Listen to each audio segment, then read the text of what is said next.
Yo, what's up? What's up? Saying a National Guard man shot. What the? I've haven't. I was working on my modem. I haven't finished the setup yet, but I saw this. People tagging me. Wow. Two National Guard members shot near the White House. Dozens of emergency responders and police vehicles were amassed. Damn. It has to be targeted.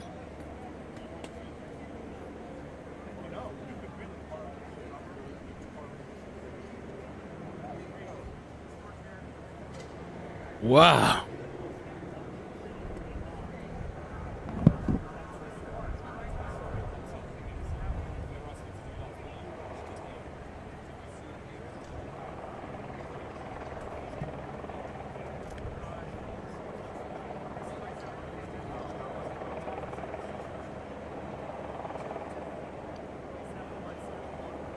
Damn. This has to be targeted.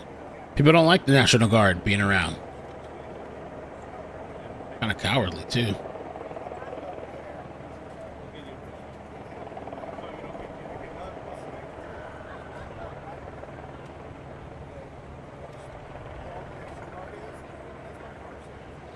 Excuse me.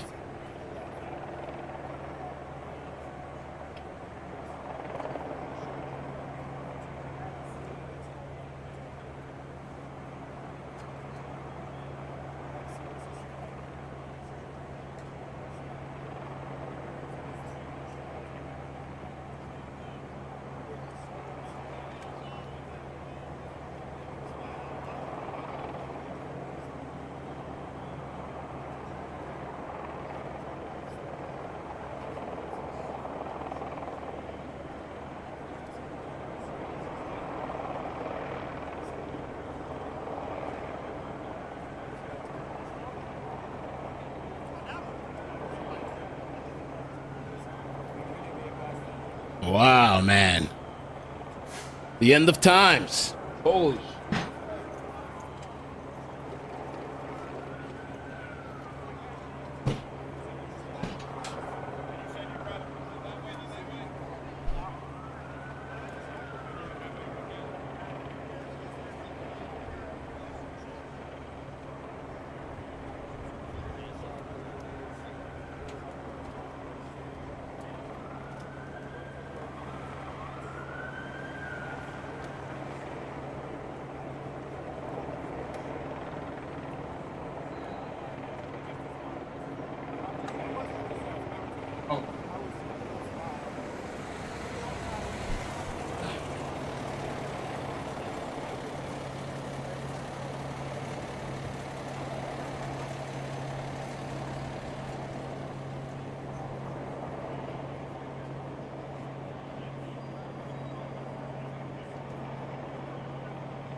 Crazy, man, to see this scene live.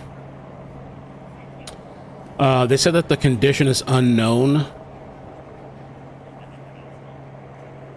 One suspect's in custody, though. They said Washington Metropolitan Police Department said in social media post, one suspect in custody, and that the scene of the shooting has been secured.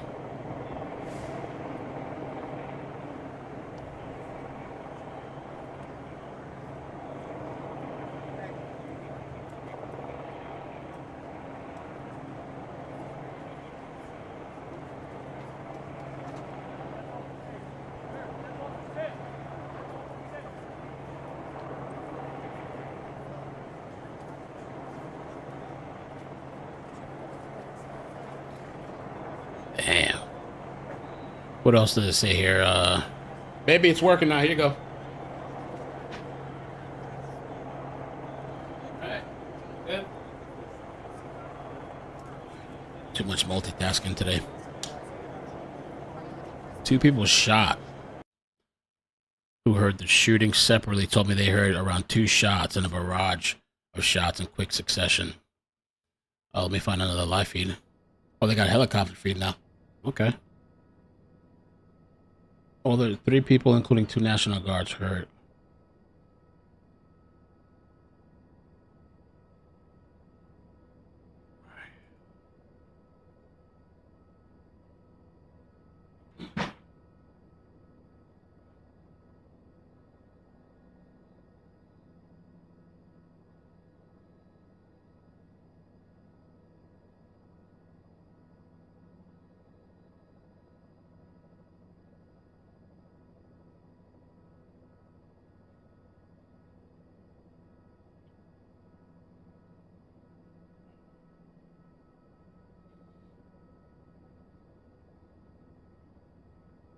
Let's see what else we got here. Let's chopper feed. Trying to document exactly what is happening. This is about a block away from the White House. The president and the first lady, like you said, are not in the area. They have already left down to Florida for the Thanksgiving holiday, but there are a lot of tourists, a lot of visitors, a lot of people coming back home to D.C. on this Wednesday before Thanksgiving. A lot of people were not in office today, but you can see that area is still very, very busy at this hour. Yeah, it raises a lot of questions because we do not know if it's related to a separate crime or if they were targeted. We don't know if it has anything at all to do with the White House. Because of the distance, probably not, but we don't know if these National Guardsmen may have intercepted a person or persons who had firearms noticeable. We don't know yet if it was a handgun or long arm. I will say that, again, I just caution everybody, we're going to get a lot more information pouring into us in the next hour from police sources, news media, and until we get a better understanding of what's going on, don't necessarily rely on the first things we hear. I do think, I'm watching the law enforcement on the screen, and you see, like you said, ATF, FBI, Secret Service, National Guard, and Washington Metro PD, they're all conferring. A lot of them are conferring. So they were all looking at their phones or looking at a screen. It could be an iPad or something. I'm wondering if they have something already that they're looking for any other individuals, or they're discussing a plan of how they're going to proceed, because they are invariably going to speak to inevitably going to speak to all the bystanders that are around to see when they started filming, if they have anything that helps. Right. Rich, your insight is invaluable. We're going to be checking in with you in just a minute. But I want to bring in Yemisi Agbawale. You work at the White House so often. You have such great insight, behind the scenes knowledge of what goes on when it comes to security, safety down there. When something like this happens, just a block away from the White House, what are some of the protocols that are in place? Yeah, that's pretty wild, man. Right. I can right tell by the you White that House. Everybody inside of the White House and also in the Department of Treasury got a security alert that told them that there was something suspicious happening outside. For something major like this, they would automatically send out a red alert.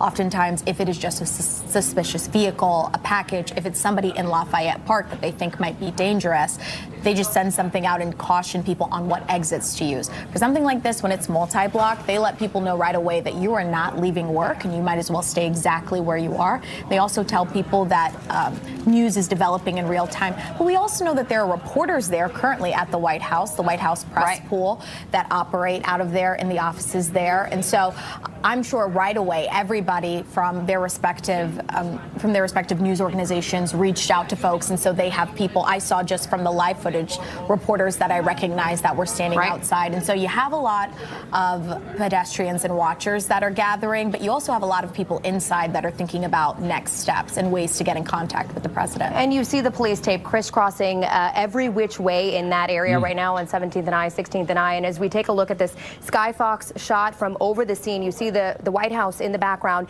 and then dozens and dozens of emergency responders, first responders that are in that area. And right now we're just getting into the newsroom that the Associated Press is reporting that the two guardsmen who were shot are in critical condition. If you've been in D.C.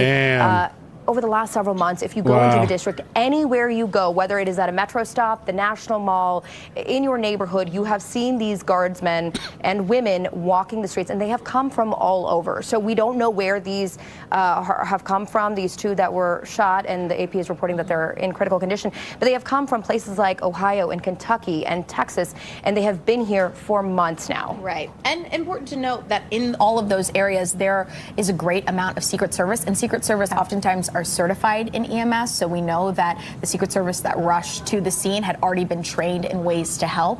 And so hopefully as the bystanders got out of the way, they were able to really help the National Guard there. And it's so sad to think about all of these people that came here under orders because they made the brave decision to protect and serve, and here they are now. And just at a time when we were told that the National Guard was going to be able to leave, we have this happen when we really haven't had any serious fraught incidents with the National Guard. Okay, Raging Cajun, thank you for the email, has sent me some an email with a video about the situation. Infowars. That the condition of the National Guard. Oh, we know. They just said apparently that. One of them was shot in the head. Oh, so in the let's head. Pray for them, pray for a speedy Wow. recovery, and pray for that they survive. Damn. One report has it that one of them was airlifted for life flight. So let's pray for shit. them and hope that they survive. But President Trump, that's why I asked the crew earlier, are the National Guard carrying weapons in D.C., which I certainly hope they would be, and the answer was yes. That's why the National Guard is deployed across our country to suppress the insurrection of the radical left. Should always be armed, and they should be armed with one in the chamber so they can defend themselves and others against terrorists. So apparently at least 3 people have been shot, but 2 of them we know are National Guardsmen. So once again, let's pray for their survival. In this situation we're in, That's wild. Thank you for that information.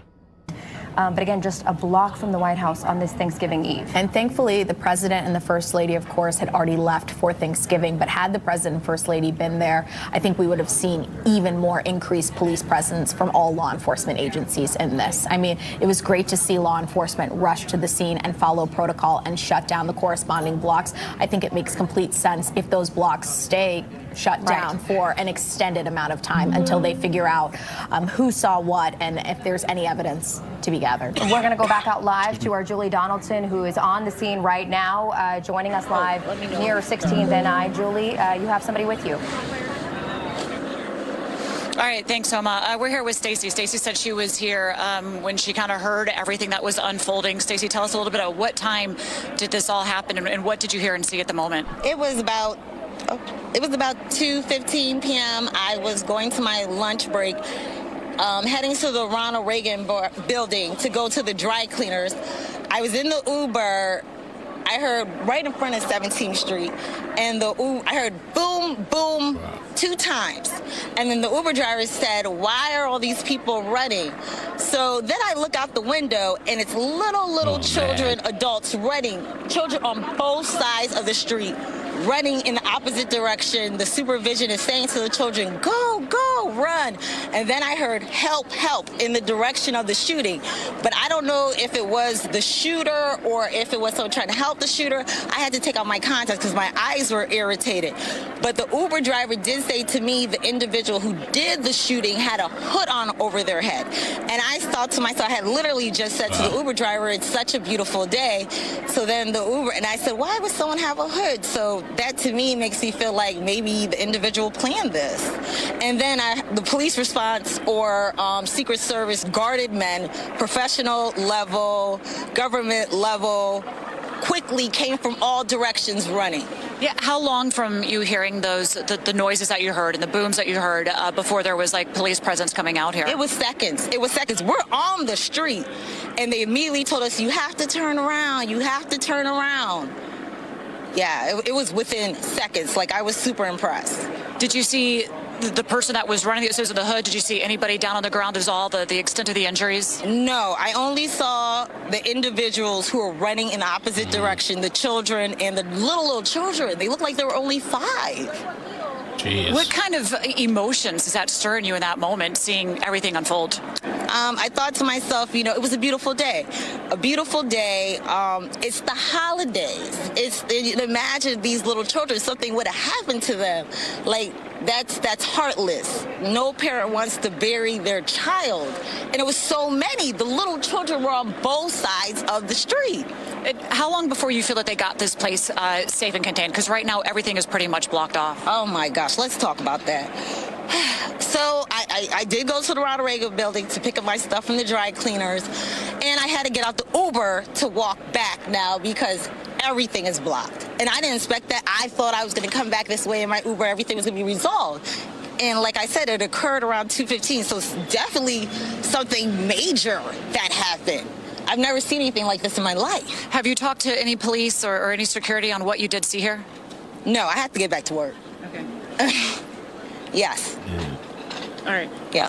Stacey, thank you very much for sharing what you saw and witnessed here tonight. Yeah, thank you so much, Stacey. Okay, so here we have again, there's a lot of people out here, as you're saying, a lot of people are here for the holidays. As Stacey was saying, it really is a beautiful day. So we've seen a lot of foot traffic out here, but the roads are currently closed off. You can see them at times lowering the police signs to let more police officers go through, the yellow tape that's up here. Despite this being such a heavy presence, people are relatively calm. You're not getting an oversense of fear. It's more almost just a kind of like a curiosity. And I think that's a testament to the fact that you can tell that the police presence here does have things under control, and it doesn't seem like there's any danger or risk that is presenting to anybody right now. Of course, if that was the case, I'm sure everybody would be pushed back much further. But you can see all the different units working together. You can see all the different police out here making sure that people do not get into areas that interferes with what they are trying to do. Both roads are closed off here right near the metro. As Stacey was saying, at the time everybody was running, a lot of that panic, a lot of that fear has died down at this point. But the response has been quick. The response is heavy. You're not getting anywhere around this area. We can see further. It looks down maybe down the road, down here on I Street a little bit further down. It looks like you can see a little bit more police presence kind of moving back and forth down there. I can't quite see exactly what units are down there, but you do have all of them out. Look, this is a time when the National Guard has been here in D.C. for a while. During that time, there's been a lot of talk and a lot of praise on the number of homicides decreasing, the crime in D.C. going down with their presence here. Of course, now that, you know, it's talks out there that some of the National Guard actually has been involved in this. They have been a victim of some of this crime. That tells a very different story of what everybody is experiencing out here today, Homa. Julie, thank you so much. We're going to check back in with you in just a little bit, but we are hearing that the White House, again, you're about a block from the White House is on lockdown even at this hour right now. We know D.C. police saying one suspect is in custody, but these are very early hours right now, still gathering information. You see the massive police presence right now on your screen. You're seeing ATF, National Guard, Secret Service, FBI, all gathered in that area on Connecticut, on I Street. Again, just about a block away from the White House Press Secretary Caroline Leavitt saying that the president has been briefed on this situation. They're actively monitoring the tragic situation that has unfolded, leaving 2 National Guard members shot and in critical condition at this hour. I want to go back to Sheriff Rich Giordano, joining us now live. Rich, as you're seeing this scene unfolding, this massive police presence in this area, we do want to note that the president and the first lady are not at the White House right now. They are currently down in Florida. They left yesterday for the Thanksgiving holiday. We would have been seeing a much different scene had they been there. But again, this is one of the most heavily protected areas in the entire country, if not the entire world, with the amount of Secret Service and law enforcement in just that surrounding few square blocks. Well, proper protocol says even if the president and first lady are not in D.C., right now they've probably doubled their security and moved them to a safe location because you don't know if this is related. Again, my thoughts and prayers go out to these National Guardmen and their families. One thing that's very disturbing is that these National Guardsmen are from all over the country. They have different rules of engagement than local law enforcement as far as weapons, what they can do. But Wendy, she was a great witness because what we can learn from her is if he had a hoodie on this person and they were both shot and in critical condition, they may not have been expecting it. It may have been part of his plan. She did say that, like he planned it, because it's a beautiful day. Why has he got a hoodie on? So that causes me more concern that these individuals may have been targeted or the National Guard may have stumbled upon another crime that this individual was committing. But she really, and I encourage anyone who's listening who was down there at the time but couldn't stick around. It has to be targeted, man. There's no way, right? DC police. It has to have their name, their phone number, their address, and let them know if they saw something or have something on their cameras, because that's going to become vital, critical pieces of evidence that may help piece this together. Again, right now they say one person they think is the shooter is in custody, but it's too preliminary to know exactly if there were more individuals involved, one in the planning, whether it was a targeted event on these National Guardsmen, which I hope it wasn't. We hope they pull through. But also think of what's going on now. There's family members from all over this country on their cell phones reaching out to their National Guardsmen family members to see if they're okay. Absolutely. And some people are not going to get a call back right away, or not going to get a call back, and that's got to be very frightening and very concerning. I also think that the people in the government buildings that are on lockdown, they're probably watching us on TV, but they also, it's got to be very terrifying and scary for some of them. One thing that's weird is, like you said, the lockdown has all these people gathered on the street. We've been so conditioned that people aren't afraid to come back to the scene once the police are there. But this is a catastrophic incident. You would think that many people would still want to stay away, you know, but we're a rubbernecking society. Absolutely. And again, you had some great insight about the buildings being locked down from your other reporter. And Wendy, like I said, I think that was her name. I thought she gave a pretty good description of what happened and how quickly it happened. Because by the time they left, went to the Ronald Reagan building, dropped her clothes, and came back, you know, the whole streets were all closed down, you know, and it was a commerce scene. But still, it tells you how quickly they reacted. All the officers, some have body cameras, most probably do, so they're going to get together. We'll get more information, but at this time, I really urge people to keep these guardsmen and women in their thoughts and prayers, and we'll see what happens. There's going to be a lot of evidence to be collected. They're going to be looking for the gun or guns. They're going to be looking for any shell casings that might have been discharged. They're going to scan to see where he came from. Did he come from the subway? Did he come from a street? You know, where was he? So he'll be checking all kinds of cameras in the next several days. And there's a move, unfortunately, there's a move in this country to try to get rid of facial imaging, try to eliminate us in law enforcement using it as a tool. But these are an example why you need that, because if we can get a picture of the guy, a person with a hoodie, guy or woman, and they can track it down by looking at the cameras and tracking other people with hoodies, that is stuff that helps. Let me show you guys this video. Sorry, I've been kind of a little occupied, but let me show you this video. And it looks like this was aftermath of the shooting. Guardsmen or multiple people reportedly shot. Seems like they were responding, people helping.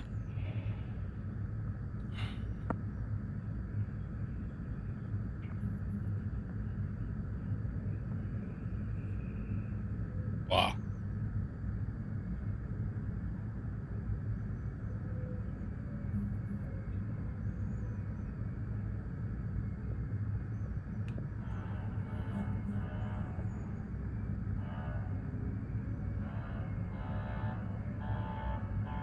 Doesn't get Alan, just because you say people get trapped, their rights get trampled on, doesn't give you the right to go shoot and kill people, random people.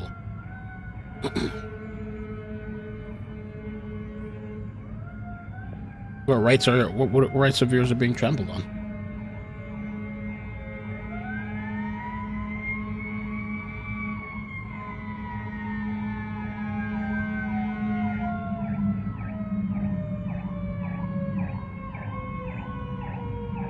That's crazy, man. Wow. Oh, that's so sad. Scene. Let me see what else I can pull up. We look at the massive police presence, and we see officers with their body cameras. Every one of those buildings, Embassy, has a camera on it. Right. These lights have cameras on it. So most surveilled area. As Rich said, they are going to have a plethora of evidence to go through. And I think that's why it's a bit shocking that this incident happened exactly where it did, because we have had a strong National Guard presence, and while there may have been some folks in D.C. that took some issue with it in certain areas, we saw like Navy Yard, down by the wharf.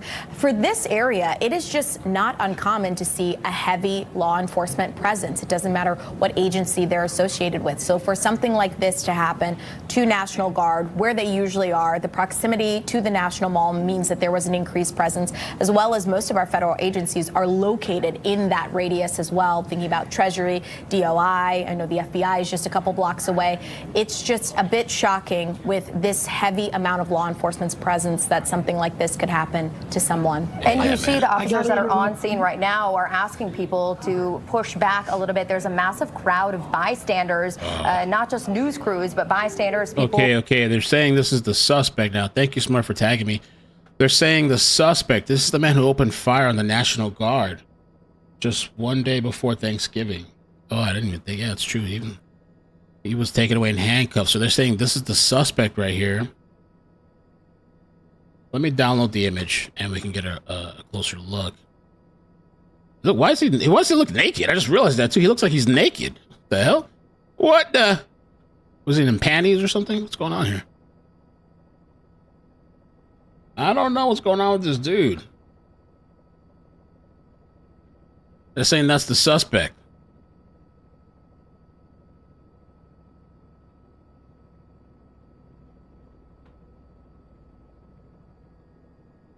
Wow. Along with their fellow soldiers and their commanding officers and their support staff. This is absolutely inexcusable. And frankly, I would like to see this considered domestic terrorism. Any premeditated attack on law enforcement, I believe, is domestic terrorism of a form, because this is going after our government. This is going after law enforcement, and this is a loosely coordinated effort that you see across the country. I am very heartened to see the massive response there that hopefully perhaps will deter future attacks like this. The coordinated response between the police, fire, and other emergency authorities. This is the kind of response that we need in our nation's capital to come down very quickly, especially our seat of government, which is a target not only by some of the folks like this, but from folks all over the world. So I very much hope they find these people, to find out what inspired them to do this. And this kind of thing is this is not acceptable in our country. This has got to stop. Yeah, and D.C. police telling us that they do have one person in custody. It's not clear yet how many people were involved in the shooting, but MPD is setting up a staging area just a couple blocks away over on K Street. So we're hoping that they do have some sort of news conference in the coming minutes so we can learn more information. Again, this is all coming in very quickly. You see police, they're on scene asking people to push back. You see a lot of people with their phones out, their cameras out, along with news crews. And I do want to tell you right now, Reagan National Airport has issued a ground stop. This is in effect until 4 p.m. They're saying it is due to security. No other information involved, but a ground stop right now at Reagan National Airport. We know hundreds and hundreds of flights are taking off from DCA, Dulles, BWI today as people either head home or come back home to the district, to the DMV for this Thanksgiving holiday. So that will be impacting people's travel plans. This area around 16th, 17th I streets in downtown DC, just near the White House, they're blocking off roads to both pedestrian and vehicular traffic. So there will be many impacts of this to come as this investigation really is just beginning. And Armin, when you look at the amount of cameras in that area, there is going to be much to glean. Yes, definitely. I know there's techniques such as artificial intelligence that can do facial recognition much faster than the old days, where it's just people looking through these pictures. Now you can cross-match. You can find this suspect, find out where they were using other video feeds that they have, and quickly build a picture so much faster than you were able to do before, and find out if you had any additional co-conspirators that were going on. Look, these kinds of attacks, we're seeing these happen almost on a daily basis. All over the country, these premeditated attacks on law enforcement. These guys were just out there protecting the city. It sounds flippant to say that, about putting their lives on the line, just like anyone who wears a uniform, whether it's a firefighter, a police officer, soldier, sailor, Air Force, a Marine, every day going out, getting paid to protect the public. And for the public to come out and actually attack them is wholly unacceptable, as the antithesis of everything that we are as a constitutional republic. And I would think that. Yep. Thank you so much for your insight. I just real quick want to read a post on Truth Social from President Donald Trump. He says the animal that shot the two National Guardsmen, with both being critically wounded and now in two separate hospitals, is also severely wounded. But regardless, will pay a very steep price. God bless our great National Guard and all of our military and law enforcement. These are truly great people. I, as President of the United States, and everyone associated with the office of the presidency, am with you. President Donald Trump just posting that here in the last few minutes online. And I want to go live now to our Bob Barnard, who is live in front of the White House. Bob, what is the scene there?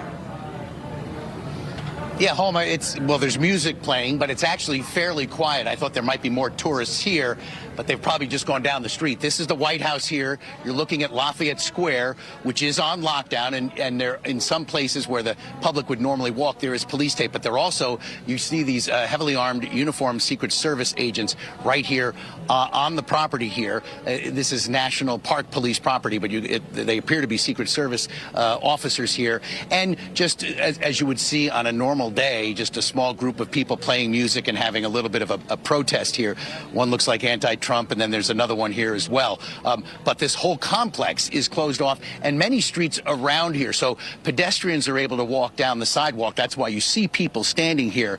But this is H Street, right in front of the famous St. John's Episcopal Church here. The street is closed to traffic, as is I Street, 1 block north, starting at 15th Street. So there is a wide perimeter here, and this is looking back against what would be normally traffic down H Street toward 17th. So that's where you see the police tape there is going to be keeping anybody from walking or driving there, beyond that point. And you see D.C. police are here helping to maintain the perimeter as well. So where you're looking from Doug Wilkes's camera, his facing right down there, is the scene 1 block south of where the shooting was. So the intersection with the flashing lights that you're seeing there is 17th and H. So 1 block north to the right of your screen there would be where this happened, just to show you how close it was to the White House. And obviously there are a lot of plainclothes detectives and others, as you see this gentleman here, actually who I recognize. How you doing?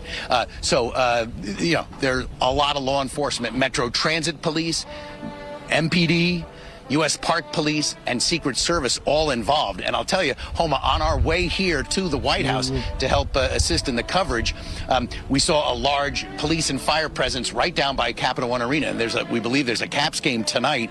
And we thought perhaps it had to do with the shooting here, but it was an elderly couple that had lost control and smashed into a building along 7th Street, basically right across the street excuse me, I said 17th, 7th Street at I, right across basically from Capital One Arena. And there were National Guard troops standing there helping to provide perimeter security down at that scene. So if you've been downtown and you thought the National Guard were gone, they are not. They were at that scene, and they were here at 17th and I earlier this afternoon at the time of the shooting. Homa. Bob, it is such a stark contrast to see your camera Insane, and your man. perspective It's right not there safe in front anywhere. of the White House, Lafayette Park, and to see the active scene just a block away. It seems so calm where you are, so chaotic where Julie's camera is. Bob, we'll check in with you in just a little bit. Is there something you want to show us? That's good. You doing all right? Yes, absolutely. Yeah. Sorry, just saying hi to people I know here, trying to see if there's any more information. Okay, but we'll let again, you gather. before we go, I'm just going to mention that, we believe the one suspect is in custody, but they're obviously taking it seriously. Here is a uniformed, heavily armed man at Lafayette Square maintaining the lockdown at the White House, even right now. Okay, Bob, we'll check in with you in just a little bit. Thank you so much. We're going to head over to Julie Donaldson now, who is live at the scene. Julie, what's the latest that you can tell us now? So, Homa, we were further down, and the police, they just pushed everybody back up to 16th Street. They wanted to expand the area where they're doing this investigation, and you saw the heavily presence there. They were moving those ropes back. All of the media, there's dozens of media out here covering this, trying to figure out what is going on as this is unfolding right here in front of us, just again, a block from where Bob's at the White House. So they did push everybody back a block, and that included everybody that was out there kind of just curious as what was going on. We came across Trisha. Trisha said you heard sirens and she was in the area wanting to check out the White House. What was just your reaction when you heard everything that was kind of going down? At first we just heard sirens and didn't think much of it. We continued to walk. We were working our way to another metro station, and then security obviously was getting tighter. We asked one of the Secret Service agents if this was temporary or normal security, and he said temporary. And then we just happened to walk upon is it Farragut Square, where all this was happening. And you're from Georgia. What brings you up to D.C. for the holidays? Our son lives here, so we're visiting him. He's working today. So when you're talking to people down there that are going on, what are people saying out of their curiosity with such the presence that's going on here? we didn't really hear anything. Yeah. What's just your reaction to kind of this unfolding and knowing that, you know, there's a shooter and there's been injuries as well to National Guard? Shut down. It made us wonder if we needed to get out of the area quickly. The other side is there's so much. They don't know much. 2 National Guard shot, supposedly 1 in the head. What have you been able to do so They're far both in DC critical before this? condition. Let me check for some of the We went updates to here the Portrait on Museum this today. website. You know about And, the ground stop. Any concerns on safety as you continue on? We had no concerns on safety, and I feel fairly safe. Okay. All right, thank you. Of course, a part of that feeling safe is that there is such a heavy presence here. We've heard so many different people that I've talked to, some of them that didn't want to go on camera, trying to say what they saw, what they heard at the time. It's just a lot of speculation because some numbers have been very differing from one to the next. But again, we continue to wait to see what information more we do have coming out on what actually took place here, aside from what we already have, Homa. Julie Donaldson on scene for us, speaking with witnesses, people in the area. As you heard from that woman visiting from Georgia, a lot of people are in town to see their family, to see their friends. A lot of people have returned back home to the district, living in other places. So a very active scene right now. Julie, thank you. We'll check back in with you in just a little bit. I'll let you go gather as we take a live look at Skyfox over the scene here at 17th and I, just again a block from the White House. Many streets have been shut down, both to vehicular and pedestrian traffic. If you're just now joining us, we know that 2 National Guard members have been shot. They are in critical condition. A 3rd person, also with a gunshot wound, was transported from the scene. DC police saying they do have 1 person in custody. It is not clear what the connection was here, but the White House is on lockdown. We can tell you, White House on lockdown. President Trump and First Lady are not here at the White House. They left for Florida for the Thanksgiving holiday yesterday. Still a very active scene down there in downtown D.C. on this Thanksgiving Eve. President Trump writing on Truth Social just a few minutes ago that whoever did this will pay a steep price. We know at the height there were about 2,000 National Guard members here in the district from all over the country. Here's President Trump's post right now on social media. He's saying the animal that shot the 2 National Guardsmen, with both being critically wounded, are now in 2 separate hospitals, is also severely wounded, but regardless will pay a very steep price. God bless our great National Guard and all of our military and law enforcement. These are truly great people. I, as the President of the United States, and everyone associated with the office of the presidency, am The animal. And again, Yemisi, we know that a lot of these Guards members have come from all over the country, many of them young men and women away from home. They signed up to protect and serve, and so far, for the months that they have been in D.C., they have been on the National Mall, they have been in neighborhoods, they have been inside metro stops, and so far it has been without incident. And today, the day before Thanksgiving, it is really hard to fathom that something like this has happened. Your heart truly breaks for their families to watch all of this unfold. Again, we're learning their condition is critical at this hour. We don't know their identities, where they were from, but my goodness. Yeah, and you think about these National Guard that came here, and they really didn't have an end date. We know that it kept getting extended, and Mayor Muriel Bowser was working with the president and the White House on the timing of National Guard and how long they would stay. And finally, they're told that they're going to be fully pulled out of D.C., and this happens. I mean, it really is something just completely tragic to a lot of folks that left their families and came here not knowing what the future might hold for them. And we were hearing December 11th was the date that they would be, released. We know the numbers have been dwindling again from that high point, about 2,000. But if you've spent any time in the district over the last few months, you have seen them typically with a smile on their face, greeting people as they walk into the metro, giving directions, helping clean up trash from the streets of D.C., literally picking up trash, mulching, just making D.C. more beautiful. And so to have this happen, truly tragic situation. But again, The White House is on lockdown. You see police presence from all over the district here gathered in the area of 16th, 17th, and I on Connecticut. It's crazy, man. I hope they make it. I hope they survive, man. Headshot. It's crazy. Getting ready for a media staging scene over on media King Street, staging is so coming, we're hoping okay? to bring you any statements they have in regards to the investigation and the very latest details on that. You also see FBI, ATF, Secret Service, all in the area. Again, one of the most protected and surveilled areas in the entire country, if not the entire world. And as we know from that interview with the tourist, I mean, a lot of families visiting, folks that live here, a lot of people who just choose to come here during the holiday time as well. It's a high traffic area just for tourists walking about. And I'm sure a lot of people at that exact same moment were standing in Lafayette Park looking at the White House, and then this happens. I mean, it really is something tragic to happen in the city at this time. And when we looked at Bob's camera at Lafayette Park in front of the White House, it seemed so calm. You saw so many pedestrians there, as there are 365 days of the year standing in front of the White House. You always have protesters standing there. You always have somebody playing music there. And so that scene to me was so jarring in the difference that we see literally 1 block away with so many law enforcement. Let's see what else I can find here, collecting evidence on the interwebs. So much surveillance video that is going to be in that area. You see, officers obviously all have body cameras. Right. And we're just getting this now into the newsroom. That oh, shit. They're saying it passed away. People are confirmed to have died in this situation. Oh, shit. It is not. Oh, man. Two West Virginia National Guard members. Damn, man, that's fucked up, dude.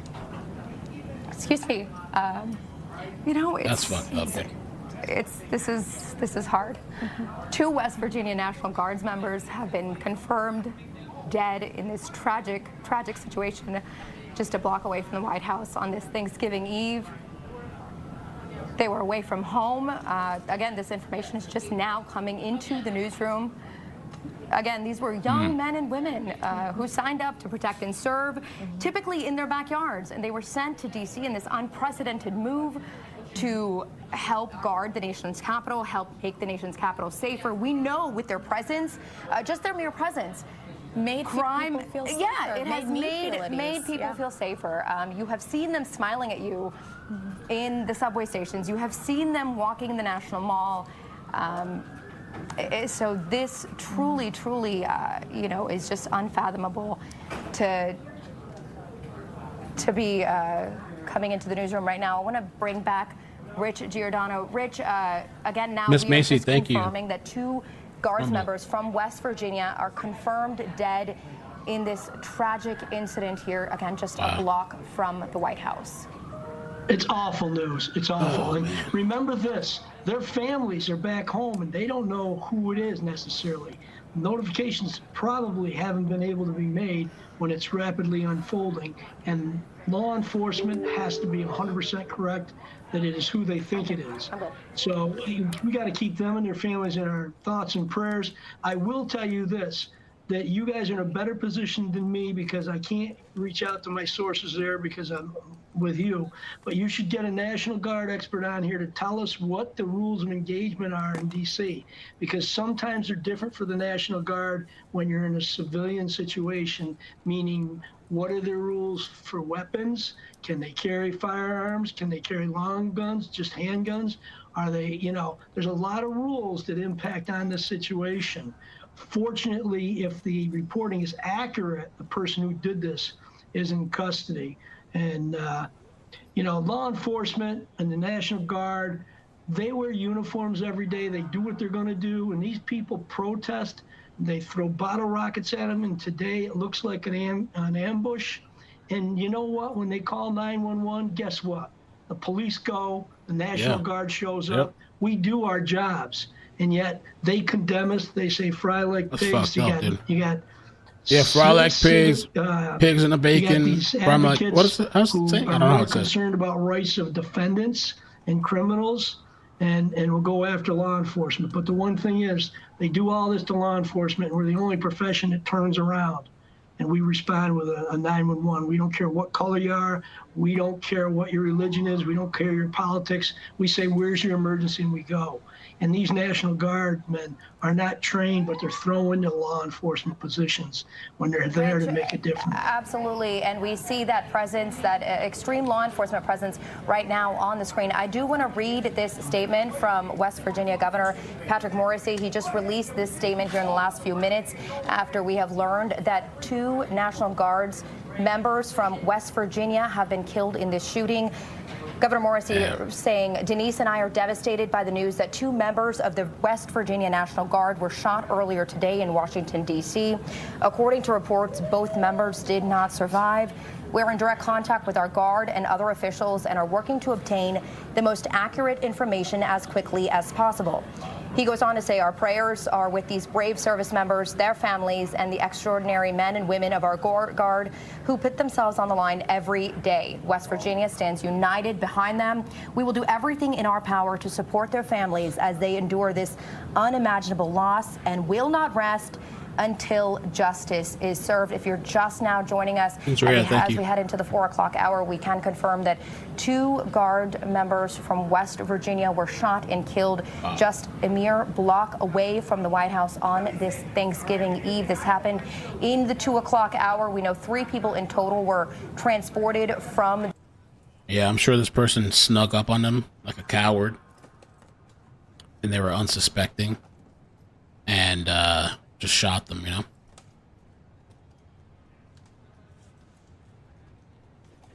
Oh, there's a picture. Oh, no, I saw that. Yeah, I don't want to show that out here. The guardsman shot. Yeah, somebody blurred it out. I showed it earlier, the censored version.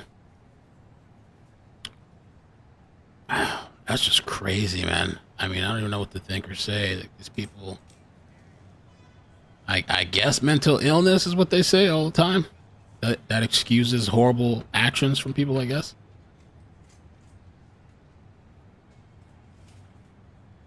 Wow. I mean, the news is hitting folks hard because obviously these were 2 National Guardsmen who were not home for Thanksgiving, working the day before Thanksgiving here in our nation's capital. And we're some people are just evil. Some people are brainwashed, evil. Guardsmen, whether they were targeted or not, have been shot and killed here just a block, 2 blocks basically away from the White House. And joining me is Rich and Mike. Rich is visiting for Thanksgiving from Michigan. Mike, you live here. When I shared this news with you, what was your reaction, Rich? It's sad, you know, that they're just doing their job. I don't know what happened, but yeah, it's pretty sad. We don't know either. And Mike, you live here. Your thoughts as a D.C. resident that these 2 guardsmen away from their families for Thanksgiving, working on our streets, were either ambushed or somehow. This I mean, you've got to believe they were targeted. What the they were hell? both shot. Thanks and for in covering uniform. this, Mel. Your thoughts? Yeah, it just seems like tempers are flaring and things are getting to a boiling point. At some point, you know, it's got to stop. I was telling our viewers we were earlier, Doug Wilkes, my photographer, and I, down by the Capital One Arena where there's a Caps game tonight. There was a large police presence. A car had lost control and smashed into a building. But there were uniformed National Guards people there helping to provide perimeter security at that scene. Have you seen them on the street? Thanks, Have you had any interactions, either Rich while you're visiting or Mike since you do live here? There hasn't been a lot, but once in a while you'll see one. Yeah, I think a lot of people, and we work here, haven't seen much of them. It seems to have been ratcheted down, but they're still here. Again, Rich, you know, you're here for fun for Thanksgiving, and you see and walk into something like this. I don't really know how to react without knowing any details because, like I said, you just don't know. You know, I don't want to give an opinion that's wrong. You know, so law enforcement presence. Yeah, that's right how I feel about that. Rich, Mike, thank you.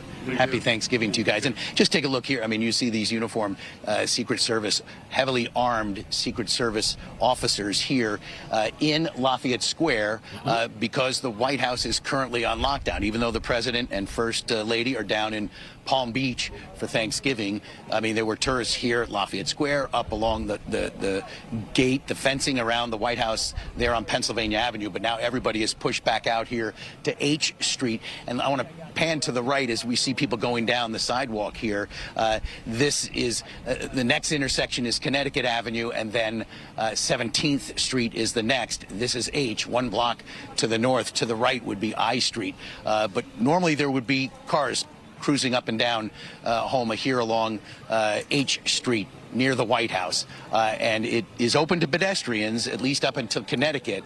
But just a shocking turn of events here. I mean, a shooting, and now going from critically wounded to 2 West Virginia National Guardsmen shot and killed on the street.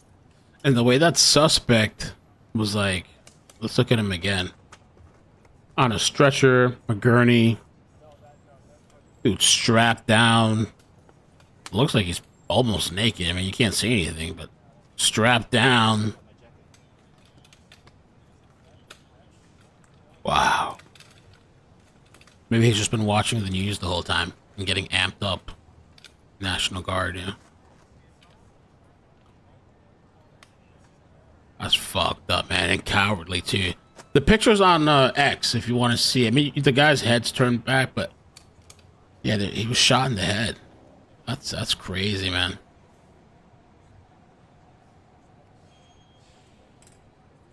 And a woman in their fatigues, National Guardsmen.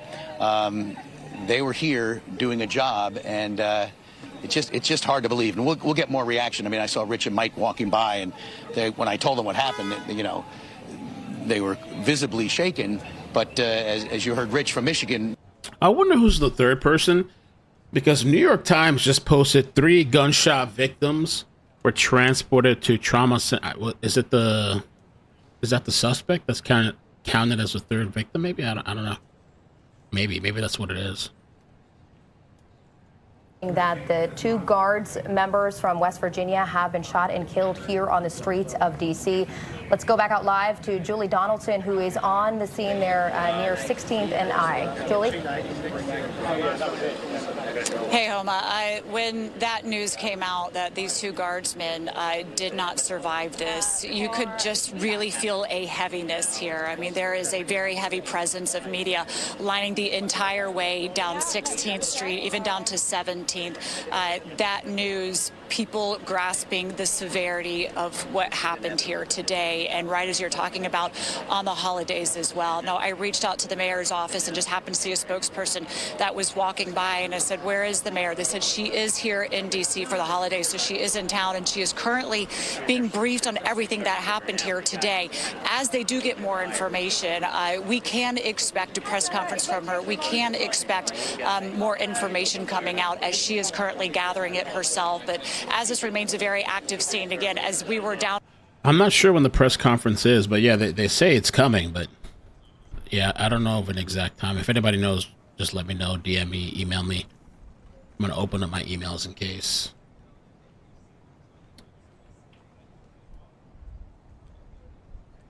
Mayor Muriel Bowser is getting right now as well. And again, we can expect more information from her office as she gathers and puts that together. You know, I was talking to some National Guardsmen as they were looking into expanding into different districts, and different wards had the opportunity to say, yes, we want these National Guardsmen to come into our neighborhoods for the beautification, to help clean it up, to also just have their presence in order to make the streets safer. A lot of wards selected to have their presence come in. Some said they didn't think that it was anything that was going to do long-term good. They thought their presence there, while it might deter crime for the moment, was more just a Band-Aid. And the second that they would leave their neighborhoods, leave their wards, that the crime would pick up. But when you're talking to the National Guardsmen, and he said a lot of the National Guardsmen, I know the 2 that were shot not from here, they're from this area. A lot of them took pride in the work that they were doing as well. But today, all of them will have a heavy heart as things unfolded here as well, Houma. Okay, what am I doing? Much, and we're going to continue our breaking news coverage into 2 West Virginia Guards members killed on the streets of D.C. as the 4 o'clock begins right now. I'll toss it over to Kenneth and Angie. And Yemisi, you know, at this point, we're just getting this information in that these were 2 West Virginia Guards members. Again, they were not home for Thanksgiving. They were here serving on the streets of D.C. We don't know yet if this was an ambush, if this was a planned attack. But the president saying that the shooter was also badly injured. We know 3 people were taken from that scene, so we're still waiting to get those details. We know MPD right now is setting up for a press conference, but we'll head over to the 4 o'clock news and continue our breaking coverage. Guys. Thank you, Homa. Just incredible coverage there. And our continuing coverage here does begin in the 4 o'clock hour after these 2 National Guardsmen targeted outside of the White House, shot and killed. We are following the latest developments here. Yeah, first we want to go straight to the streets where Nana Sinyabonsu is standing by. She is at Farragut Park right now. This is near where the incident happened, where the shooting happened at 17th and I, near Farragut Square. And this is also where we understand, Nana, we are expecting a briefing from officials, and this is the media staging area, and that should happen momentarily, we're told. Hey, Homa, yes, correct. We're told this media briefing can happen anytime soon, but we've just been told to come to this block of 17 and I, again, right by Farragut Square. This is a very large scene. If you can see on the other side of this park is a little closer to where we are told the 2 National Guard members that we now know have passed were shot. You have a lot of tourists here. You have people who live in the area. I was able to speak to a number who said, you know, they actually saw Guard members as we've been covering. These National Guard members have been here for months, helping with the crime in the district. You see them in groups. You see them walking. One tourist said, JRG Projects, thank you for the 10. The left has to be stopped. These types of incidents will increase in blue areas unless this is met with swift force. This was a message in DC, no less. I don't understand, like, yeah, if there's a place for crime, honestly, I wouldn't care. Like, if I was in a crime-ridden place, or even if it wasn't crime-ridden, whatever. If there's some of these people in the intersections, because these people, I mean, the shit that I see in Florida, I don't care. You think I care if there's some cops, extra cops? I feel safer sleeping right by me. There's like this huge school. There's a bunch of cops there all the time, and like there's cops all over my area. I don't feel threatened by that. Oh my God, there's cops. No, I'm like, shit, I sleep good at night. It's odd to me for the people that are like, oh, wow, there's law enforcement. There's more people around. Like making sure people don't act crazy. Well, why would that bother you? It's the weirdest shit to me ever. Unless you have something to hide, unless something's wrong with your ass. You know, but like just because there's a couple extra people in your area, like why would, I don't know, somebody asked me that a while ago, oh, how would you feel? It's like, I wouldn't care. Like, okay, you want to watch the streets and shit? Watch the streets. Why would I care? You know what I'm saying? I have kids and shit. I want people to slow down when they're driving through my neighborhood.